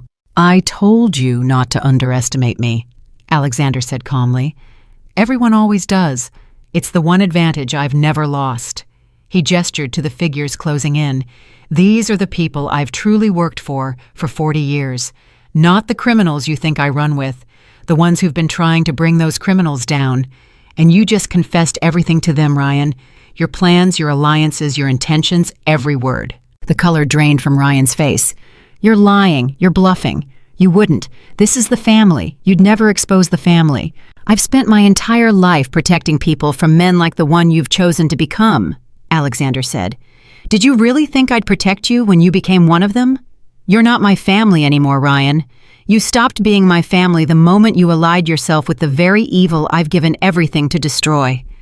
His voice was steady, and beneath the steadiness, Claire heard the grief. "You made your choice. Now you get to live with it." Ryan's composure shattered completely. He looked wildly around the room at the closing figures at his own men, already restrained, and then his eyes landed on Claire, and something ugly and desperate twisted his face. "You," he snarled. "This is you. You did this. You poisoned him against me. You crawled into his life and turned my own father—" "No, Ryan." Claire's voice rang out clear and unafraid, and it was the first time she'd spoken since he arrived. "I didn't turn him against you. You turned yourself into something he couldn't protect. I just happened to be there to watch it happen." She stepped forward, and for the first time in her life, she felt no fear standing in front of him. "You wanted to break me. You planned the whole thing. The affair, the humiliation, the smear campaign, all of it to make me feel like nothing. And you know what you actually did?" She looked him dead in the eyes. "You set me free. You gave me the one thing my family never did. You made me stop caring what any of you thought of me. So thank you, Ryan. Thank you for showing me exactly how strong I could be." Ryan lunged toward her, driven by pure rage, but he never made it 2 steps. He was seized and restrained before his hands could reach her. And Claire didn't flinch, didn't step back, just stood and watched the man who'd tried to destroy her thrash uselessly against the people who'd finally cornered him. And then in the chaos, a small voice cut through everything. "Claire!" It was Vanessa. Her sister stood frozen at the edge of it all, forgotten in the collapse of Ryan's world.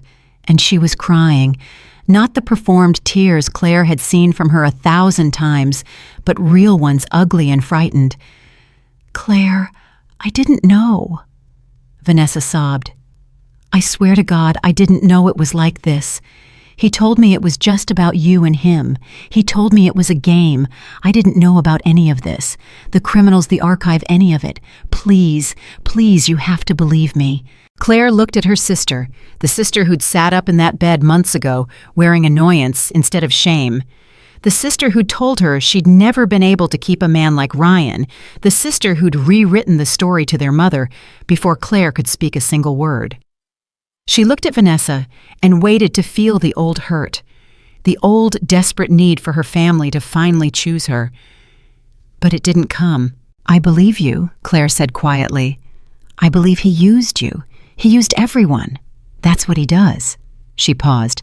"But Vanessa, you got into that bed. Nobody made you. He offered you what I had, and you took it, and you didn't feel bad about it until this exact moment when it stopped being fun and started having consequences." Her voice was calm without cruelty, but without mercy either. "You're not sorry you did it. You're sorry you got caught in something bigger than you understood. Those aren't the same thing." Vanessa's face crumpled. "Claire, please." "I'm not going to punish you," Claire continued. "I'm not Ryan. I don't need to break you to feel whole. But I'm also done, Vanessa.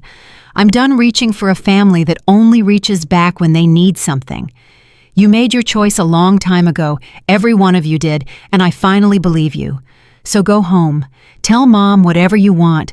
It doesn't touch me anymore." She turned away. "That's the difference between us. You needed me to be small so you could feel big. I don't need anything from you at all." And she walked back to Alexander's side, and she did not look back at her sister, and the strange thing was how light it felt, how free to finally set down a weight she'd carried her entire life. The aftermath took hours. Ryan and his men were taken away. The criminal networks Ryan had aligned himself with, exposed by his own confession, and the archive Alexander finally handed over to the right people, began to unravel over the following days in a cascade Claire could barely comprehend. Arrests, investigations, the quiet dismantling of an underworld that had operated in the shadows of the Whitmore name for 2 generations. And through all of it, the truth about Alexander Whitmore finally came out. It didn't happen all at once. Alexander had spent 40 years being careful, and even now, even in victory, he moved carefully. But piece by piece, the story emerged first to the authorities, then to the people who mattered, and finally, inevitably, to the public. The feared crime boss, the legendary monster, the man everyone had been afraid of for 4 decades. He had been the protector all along. The revelation stunned the entire state. People who'd crossed the street to avoid the Whitmore name, who'd whispered about disappearances and organized crime, who'd built an entire mythology around Alexander's supposed evil, had to reckon with the fact that they'd been completely wrong. That the man they'd feared had spent his life secretly dismantling the very darkness they'd blamed him for. That every rumor had been a mask he'd worn on purpose, at enormous cost, to get close enough to real monsters to destroy them. Claire watched it happen, and she watched Alexander brace himself for it, this thing he'd dreaded for 40 years, being seen, being known, and she stayed beside him through every moment of it. "How does it feel?" she asked him one evening, weeks later, when the worst of the chaos had settled. "After all this time, to finally have people know the truth." Alexander was quiet for a long moment. "Strange," he admitted. "I built my whole life around being misunderstood, around letting people believe the worst. It became who I was, the lonely monster in the shadows doing good in secret, never expecting thanks." He looked at her, "And now the shadows are gone. People thank me. They apologize for what they thought. And I don't quite know how to be that man, the one who gets to be seen." "You'll learn," Claire said softly.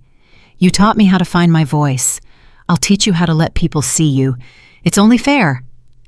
He smiled, and it was a different smile than any she'd seen from him before. Lighter, unguarded, the smile of a man who'd finally set down a weight he'd carried alone for 40 years. "You know," he said, "there's something I need to say to you. Something I should have said a long time ago." He took her hands.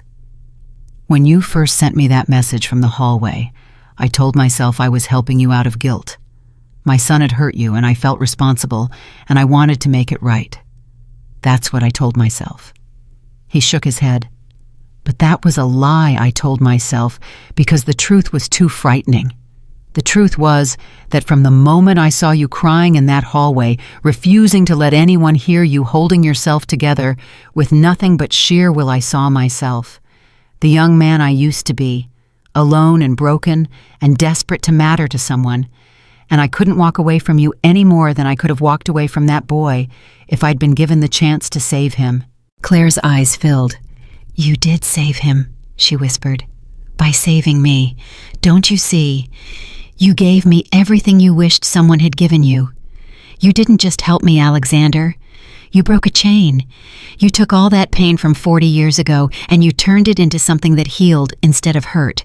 Alexander looked at her, and his composure, the legendary control he'd maintained for decades, finally cracked completely, and Claire saw tears in the eyes of the man the whole world had feared.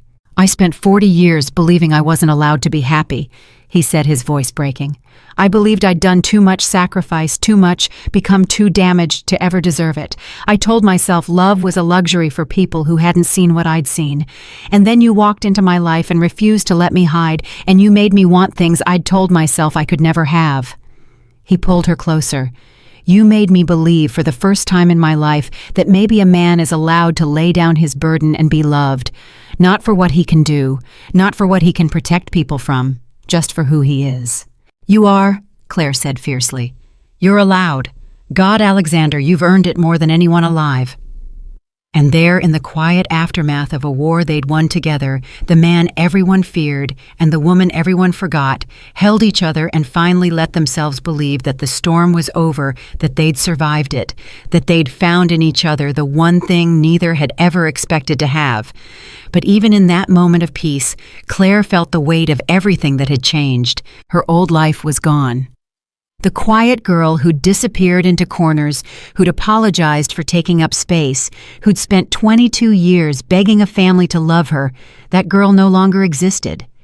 In her place, stood a woman who'd faced down the man who tried to destroy her, who'd chosen herself, who'd walked away from the people who'd failed her without a backward glance. "What happens now?" she asked Alexander. "For us, for you. The archive is gone. The networks are collapsing. The thing you dedicated your entire life to is finally done. Who are you now if you're not the man in the shadows fighting a secret war?" Alexander considered the question, and Claire could see it settling on him, the enormity of a future he'd never let himself imagine. "I don't know," he admitted. "For 40 years, I've been defined by the fight, by the mission, by the mask. I never let myself think about what came after, because I never believed there would be an after." He looked at her, and something like wonder crossed his face. "But there is an after, and for the first time in my life I get to decide who I am in it.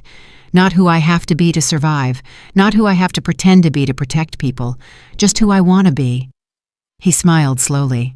"And I think I want to be a man who deserves you. That seems like a good enough purpose for whatever years I have left." Claire laughed through her tears. "You already deserve me. That's the whole point. You deserve to be seen and loved this entire time. You just never let anyone close enough to do it." "I let you close enough." "You did." She leaned into him. "And I'm not going anywhere. Not now, not ever. You're stuck with me, Alexander Whitmore. The whole world finally knows who you really are, and so do I, and I'm choosing to stay." He held her, and for a long moment, neither of them spoke. And in the silence, Claire felt something she'd never felt in her entire life. Not the desperate hope that someone might choose her, not the anxious need to earn her place, but the quiet, unshakable certainty of being loved fully and freely by someone who saw her clearly and stayed.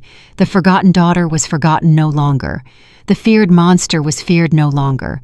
And out of all the wreckage of betrayal and lies and 40 years of hidden sacrifice, two people who'd spent their lives believing they were unlovable had found in each other the proof that they'd been wrong all along. Ryan had wanted to break her. He'd built an entire scheme around making Claire feel like nothing. And in the end, he'd handed her the very thing he'd tried to take a self-worth, having a voice worth using, and a love worth more than the empire he'd destroyed himself trying to claim. The war was over, and Claire Bennett, standing in the arms of the man she'd chosen, finally understood that the worst night of her life, the night she'd stood frozen and broken in a doorway, had not been the end of everything. It had been the beginning.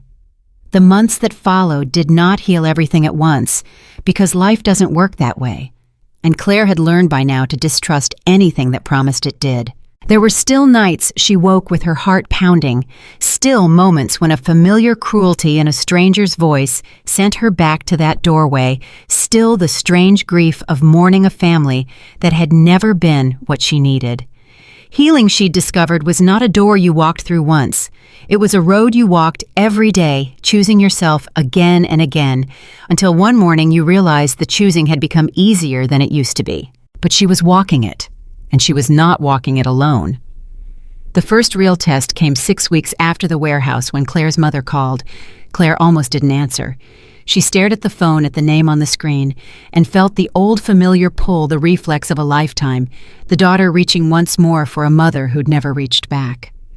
But she'd changed, so she let it ring 3 times while she decided who she wanted to be, and then she answered, calm and steady. "Hello, Mom." "Claire?" Her mother's voice was different than she'd ever heard it, uncertain, almost humble. "I've been trying to reach you. I heard about Well. Everything, about Ryan, about what he did, about what he really was." A pause. "I heard he threatened you, that he threatened all of us, and that you protected us anyway, even me. That's true." "Vanessa told me the whole story." Her mother's voice trembled. "How you stood in that warehouse and didn't break. How you could have let him hurt me and you didn't. After how I treated you." A long silence.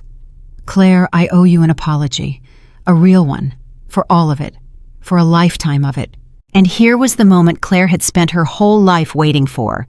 The apology, the recognition, the mother finally seeing her, finally choosing her, finally saying the words that little girl in Boston had ached to hear. She waited to feel the rush of it, the vindication, the healing. Instead, she felt something quieter and far more surprising. She felt peace. "I appreciate you saying that, Mom," Claire said gently. "I do. And I want you to know I forgive you. Not because you've earned it, and not because I've forgotten anything. I forgive you because carrying it was making me smaller, and I'm done being small." She took a breath.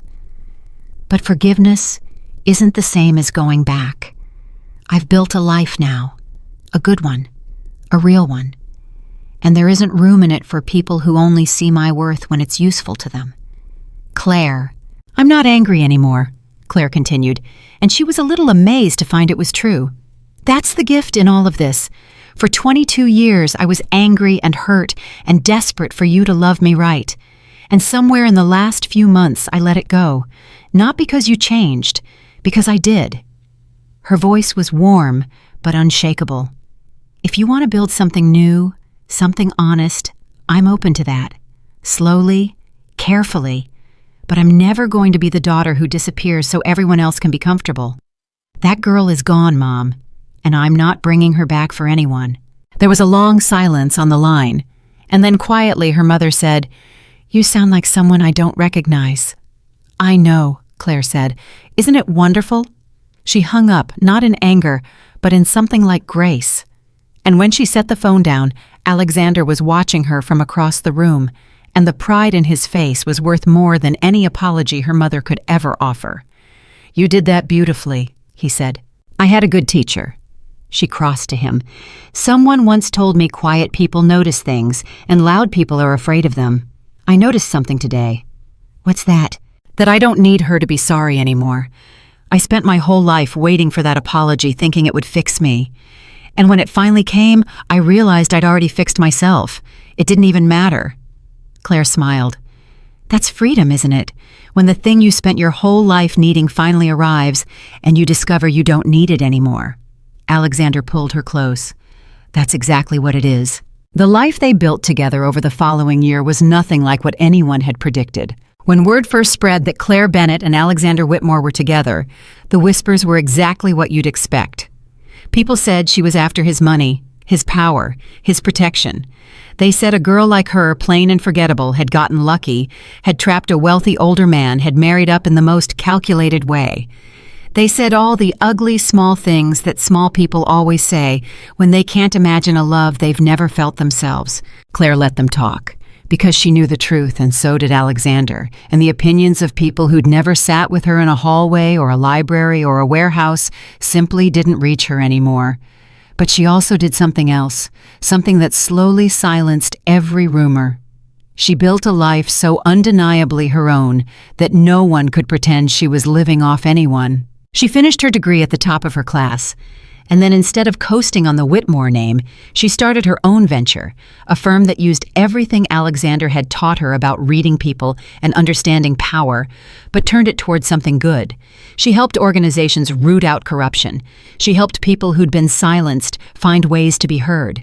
She took the very skills that had been forged in her own darkest months and made a career out of protecting others from the kind of manipulation she'd survived. She was good at it.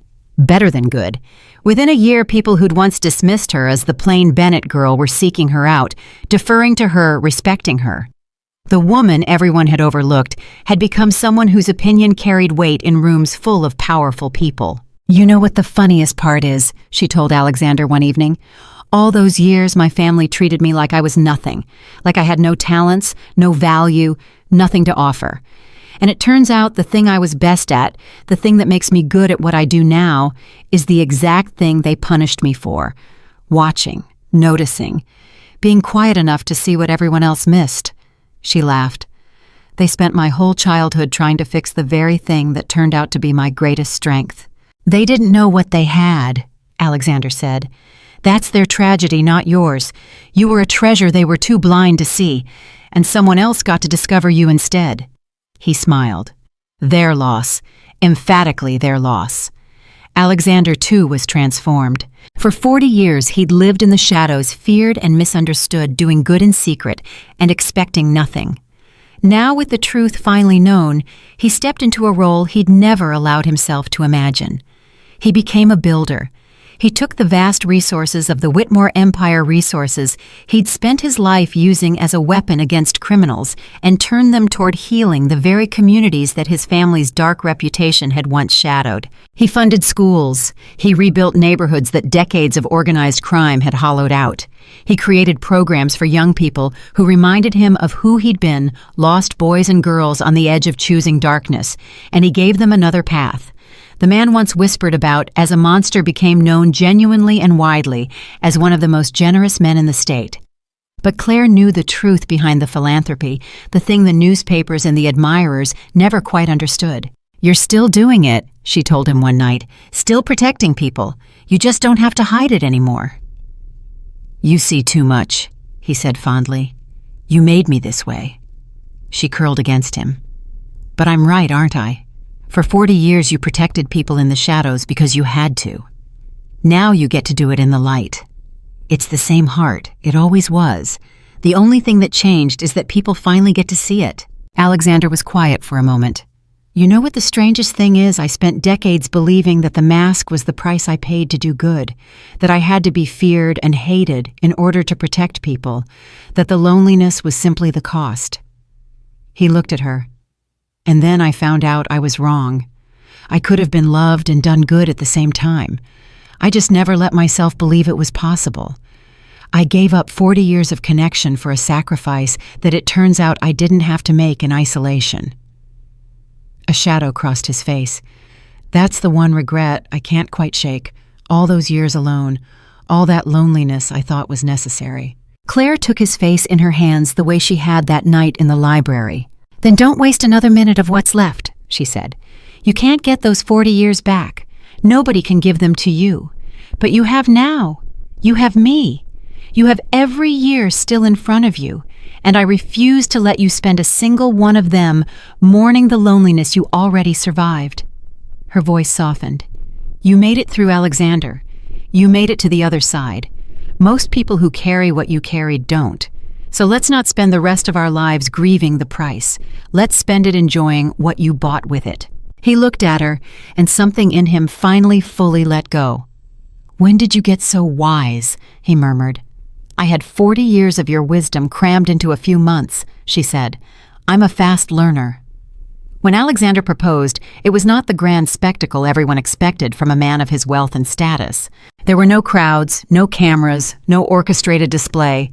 He simply took her back to the small private library where they'd first begun to know each other, to the same long table where he'd poured her coffee she hadn't asked for, and told her the truth was a shape before it was a fact. And there, surrounded by the books that had been his only companions through decades of loneliness, he asked her to spend the rest of her life with him. "I have to tell you something first," he said before she could answer. "I need you to hear it because I need you to be marrying the whole truth of who I am, not a piece of it." He held her hands. "I'm an old man, Claire. I have more years behind me than ahead. There will come a day, and it may not be as far off as you'd like, when you'll have to say goodbye to me.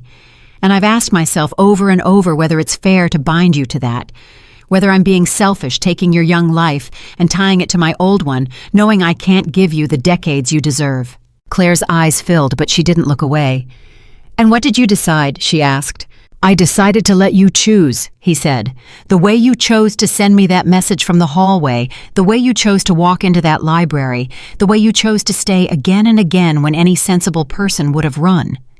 His voice broke. "You've spent your whole life having other people decide what you were allowed to want. I won't be another one of them. So I'm asking Claire with my eyes open and yours open too, knowing everything, knowing what I am and what I'm not and what I can and can't give you. Will you marry me?" And Claire, who had spent 22 years being told what she was allowed to want, who had finally learned to want out loud, gave her answer without a moment's hesitation. "Yes," she said, 1,000 times yes, and I'm not choosing you despite the fact that our time is short. I'm choosing you because of the man you are in whatever time we have. I would rather have 10 years with you than 50 with anyone else. I would rather love you fully for however long I get to than protect myself by loving someone less." She was crying now and smiling through it. "You taught me that being underestimated is a weapon. So let me tell you the thing everyone underestimates about us. They think I'm giving something up by choosing an older man. They have it exactly backward. I'm the luckiest woman alive because I found the one person who ever truly saw me, and I'd be a fool to let the clock scare me away from that." Alexander pulled her into his arms, and this time the man who'd controlled himself for 40 years didn't even try to hold back his tears. The wedding, when it came, silenced the last of the doubters. Because anyone who saw the way Alexander Whitmore looked at Claire Bennett and the way she looked back at him understood in an instant that whatever they'd assumed about money and status and calculation had been completely embarrassingly wrong. This was not a transaction. This was two people who'd each spent a lifetime believing they were unlovable, finding in each other the living proof that they'd been wrong. Vanessa was not invited, and Claire felt no guilt about it. Her sister had reached out a few times over the year, half apologies wrapped in self-pity, and Claire had responded with the same calm boundary every time. She wished Vanessa well. She hoped she'd grow. But she would not reopen a door to someone who'd only ever walked through it to take. Her mother did come in the end after a year of slow and careful rebuilding.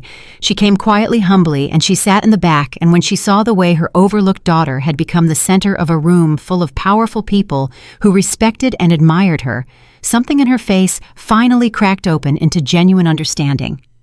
Afterward, she found Claire alone for a moment. "I was wrong about you," her mother said simply. "Your whole life. I was wrong. I looked right at you and I never saw what you were. And I'm sorry, Claire. I know it's too late to matter, but I'm sorry." Claire looked at her mother, and for the first time she saw not the towering figure of her childhood pain, but simply a limited woman who'd made small choices and lived a small life, and was only now too late beginning to understand the cost. "It's not too late to matter," Claire said gently. "It's just too late to change what already happened. Those are different things. What you do from here still counts, Mom. It just can't rewrite the past." She squeezed her mother's hand. "I'm okay. That's the thing I most want you to hear, not because of him, not because of the money or the wedding or any of it. I'm okay because I finally stopped waiting for you to make me okay. And once I did that, I found out I'd been enough all along." Her mother wept, and Claire held her, and it was not the reconciliation of a fairy tale, all wounds erased and everything made new. It was something more honest and more real. It was two people, one who'd failed and one who'd survived the failing, standing together in the wreckage and choosing imperfectly to build something different from it. The years that followed were the happiest Claire had ever known, and she did not take a single day of them for granted. She and Alexander built a life that was rich in all the ways that had nothing to do with money. They traveled to the places he'd only ever read about in the long, lonely nights of his old life. They argued about economics and history and philosophy, and Claire won at least as often as he did, and he loved her for it. They worked side by side on the causes they both cared about, the man who'd once fought darkness in secret, and the woman who'd learned to fight it in the open, and together they did more good than either of them could have done alone. And when people asked Claire, as they inevitably did, what it was like to be married to the famous Alexander Whitmore, the man whose incredible true story had stunned an entire state, she always gave the same answer. "I didn't marry a legend," she'd say. "I didn't marry the man everyone was afraid of, or the hero everyone found out about, or the fortune or the name. I married the man who sat down next to a broken girl in a dark hallway and told her she wasn't nothing. That's who I married. Everything else the world knows about him is just details." There came a day years later, exactly as Alexander had warned her there would, when Claire had to say goodbye. He'd given her more years than either of them had dared hope, for good years, full ones, and when the end came, it came gently with Claire beside him, holding his hand the way she'd held it in the car that first night as they drove into the dark. "I need you to promise me something," he told her near the end. "Anything. Don't let this make you small again." His voice was weak, but his eyes were clear. "When I'm gone, people will expect you to shrink, to disappear back into grief, to become a widow defined by loss. He squeezed her hand with what strength he had. "Don't you dare. You spent too long being invisible for anyone else's comfort. Don't you go invisible for mine." He smiled. "Live loud, Claire. Live seen. Take everything I gave you and everything you built yourself, and go be the most visible, undeniable, unforgettable woman in every room you walk into. That's how you honor me, not with tears, with a life so full it makes the whole world understand what they overlooked." Claire pressed her forehead to his, and through her tears she made the promise. "I will," she whispered. "I promise. I'll live loud enough for both of us." And she kept that promise. She grieved him deeply and honestly, the way you grieve the one person who ever truly saw you. But she did not disappear. She took the firm she'd built and grew it into something that changed lives across the entire country. She continued the philanthropy they'd started together, expanding it, deepening it, making sure that the good Alexander had done in the shadows for 40 years continued in the light for decades more. She mentored young women who reminded her of who she'd once been, quiet girls in the corners of rooms who didn't yet know that their invisibility was a strength waiting to be discovered. And she told their story. Not for pity, not for admiration, but because she understood that somewhere out there was another forgotten daughter, another person who'd been made to feel like nothing, who needed to hear that the worst night of your life can be the beginning of everything, that being underestimated is a weapon that the person the whole world fears might be the one who understands your pain the most, and that you are never, ever as alone as the people who hurt you want you to believe. When Claire Bennett was an old woman herself, silver-haired and sharp-eyed and respected in every room she entered, a young journalist once asked her what the most important lesson of her extraordinary life had been. Claire thought about the doorway where it all began. She thought about Ryan's cruel smile and her sister's cold indifference and her mother's lifetime of looking right through her.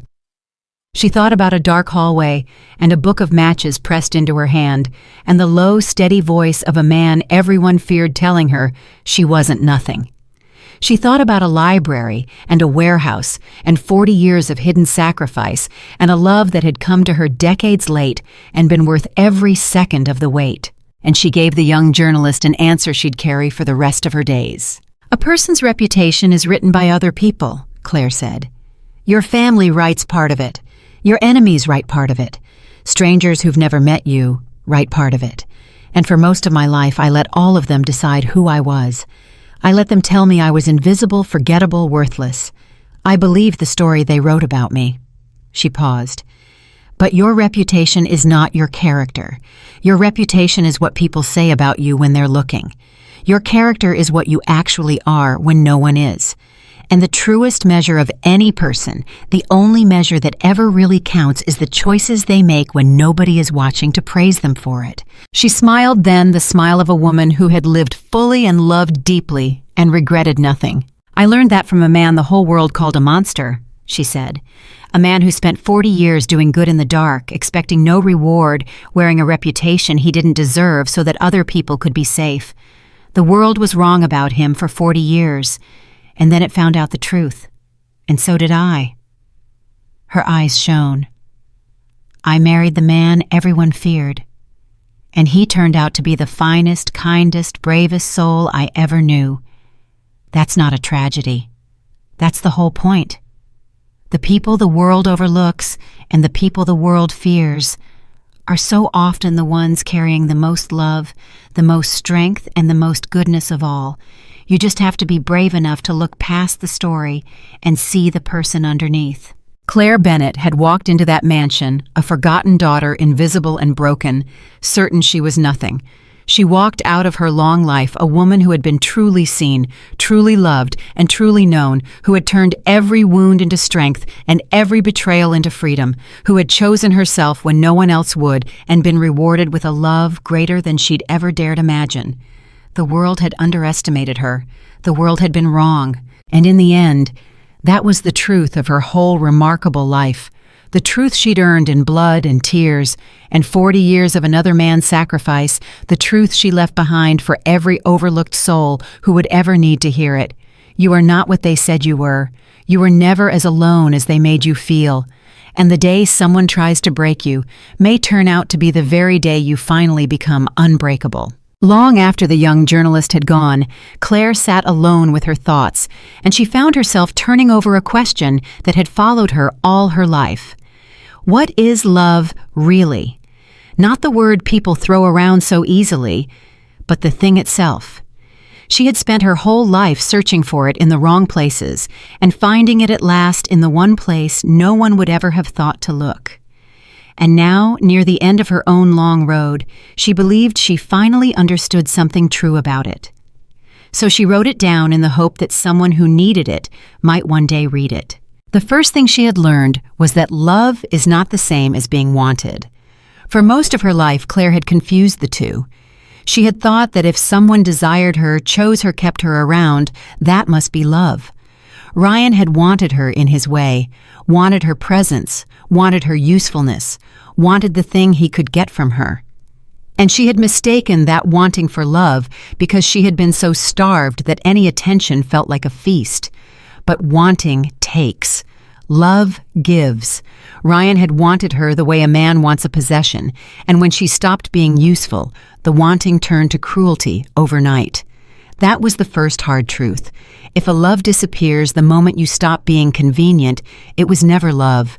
It was appetite wearing love's face. The second thing she had learned was that real love does not ask you to become smaller. Her whole childhood, Claire had believed that to be loved, she had to shrink. She had to be quiet, agreeable, undemanding, invisible. She had contorted herself into the smallest possible shape, hoping that if she took up less room, her family might finally make space for her in their hearts. It never worked. And it never works, she came to understand, because a love that requires you to disappear is not love at all. It is control, dressed in tenderness. Alexander had done the opposite. From the very first night in that dark hallway, he had told her to stop shrinking. He had spent every day they had together making her larger, louder, more fully herself. That was how she finally learned the difference. The people who love you want you to become more of who you are. The people who don't want you to become less so that they can be comfortable. Love expands you. Everything else contracts you. The third truth was harder, and it had taken her the longest to accept. Love is not a rescue. For years, some quiet part of Claire had been waiting to be saved, waiting for her mother to save her from feeling worthless, waiting for a man to save her from being alone, waiting for someone to come along and finally fix the broken thing she believed herself to be. And the strangest, most liberating discovery of her entire life was that Alexander had not saved her. He had refused to. He could have. He was powerful enough to solve every problem she had with a phone call. But instead of rescuing her, he had taught her to rescue herself. He handed her tools instead of solutions. He believed in her strength before she believed in it herself, and that she realized was the deepest form of love there is. Not the love that says, I will carry you, but the love that says, I will teach you to walk, and I will be right here while you learn, and I will never leave. But I will also never let you believe you are helpless. The lesser love makes you dependent. The greater love makes you free and stays anyway. The fourth thing she had learned was that love and fear cannot occupy the same space. For 40 years, Alexander had believed he was unlovable because of what he had done and what he carried. For 22 years, Claire had believed she was unlovable because of what she lacked, and both of them had built their whole lives around that fear. He hid behind a mask. She hid in the corners. And what finally healed them both was not that the fear went away. It was that they chose to love in spite of it. Claire came to understand that courage is not the absence of fear, but the decision that something matters more.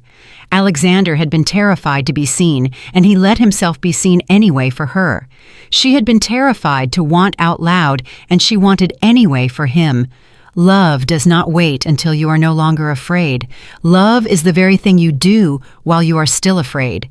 That is what makes it love, and not merely comfort. The fifth truth was about time, and it was the one that had cost her the most to learn. When Alexander proposed, he had warned her that their time would be short, and he had been right. She had loved a man for a fraction of the years she might have had with someone younger. And the world had pitied her, for it had whispered that she had wasted her youth on an old man had assumed that a love with an expiration date must be a lesser love. But Claire knew the opposite was true. Loving someone when you know the time is short does not diminish the love. It concentrates it. It burns away everything trivial and leaves only what matters. She had never once taken a day with Alexander for granted, never once let a petty grievance steal an evening, never once assumed there would always be a tomorrow to make things right. Because she knew there might not be. And so she had loved him with an attention and a completeness that people with endless time almost never manage. The clock had not been their enemy. The clock had been their teacher. It had taught them to waste nothing. And when he was gone, her grief was enormous, but it was clean. It carried no regret. She had loved him fully while she had him. There is no better way to love anyone. The sixth truth was about worth, and it was the one she most wanted the overlooked people of the world to understand. For her entire early life, Claire had believed that her value was something other people assigned to her. Her family had rated her low, and she had accepted their rating. She had walked through the world wearing a price tag that other people had written, and she had believed it was the truth. But it was not the truth. It was only their opinion. And the day she finally understood the difference, everything changed. Your worth is not a verdict that others get to hand down. It is not decided by whether you are chosen or wanted or seen or praised. It exists, whether anyone recognizes it or not, the way a treasure buried in a field is still a treasure, even while everyone walks over it unknowing. Claire had been a treasure her whole life. Her family had walked over her for 22 years. Their blindness had never once made her less valuable. It had only made them poorer for missing her. And the moment she stopped needing their eyes to confirm her worth, she became free in a way that nothing could ever take from her again. The seventh and final truth was the one that tied all the others together, and it was the great lesson of both their lives. The person the world overlooks and the person the world fears are so often the same kind of soul misjudged from opposite directions. Claire had been dismissed as nothing. Alexander had been feared as a monster. And underneath both false stories were two people carrying more love, more strength, and more goodness than any of the people who had judged them. This was the thing she had spent her whole life learning and would spend whatever remained of it teaching.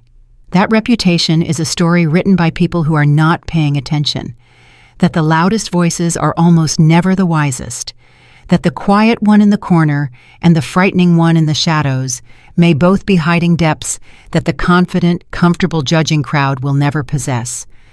Love, real love, is what happens when someone finally looks past the story the world has written and sees the actual person standing underneath it. Alexander had done that for her. She had done it for him. And in doing it for each other, they had each been made whole. Claire understood in the end that she and Alexander had not completed one another the way the old songs promised two halves becoming one. That was a pretty lie.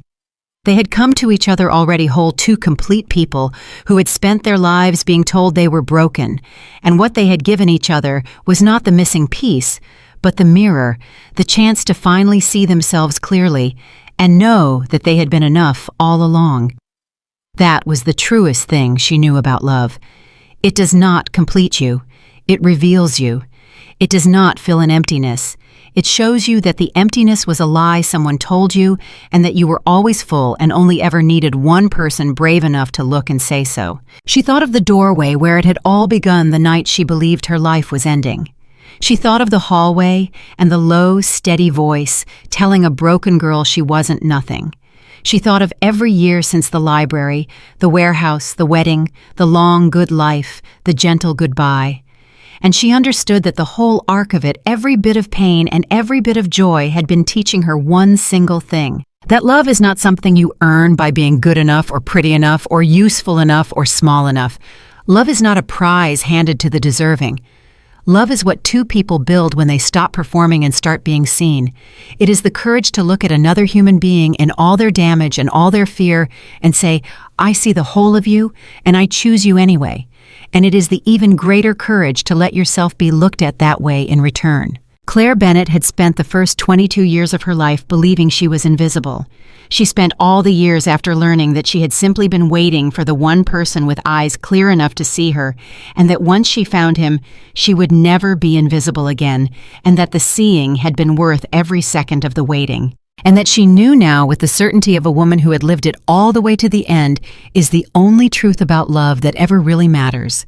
You are not too much, and you were never too little. You were always exactly enough, and somewhere in this world is the courage in someone else and in yourself to finally prove it.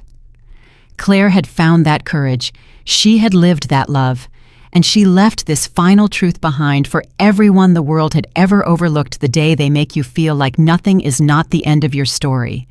It is the moment your real story begins.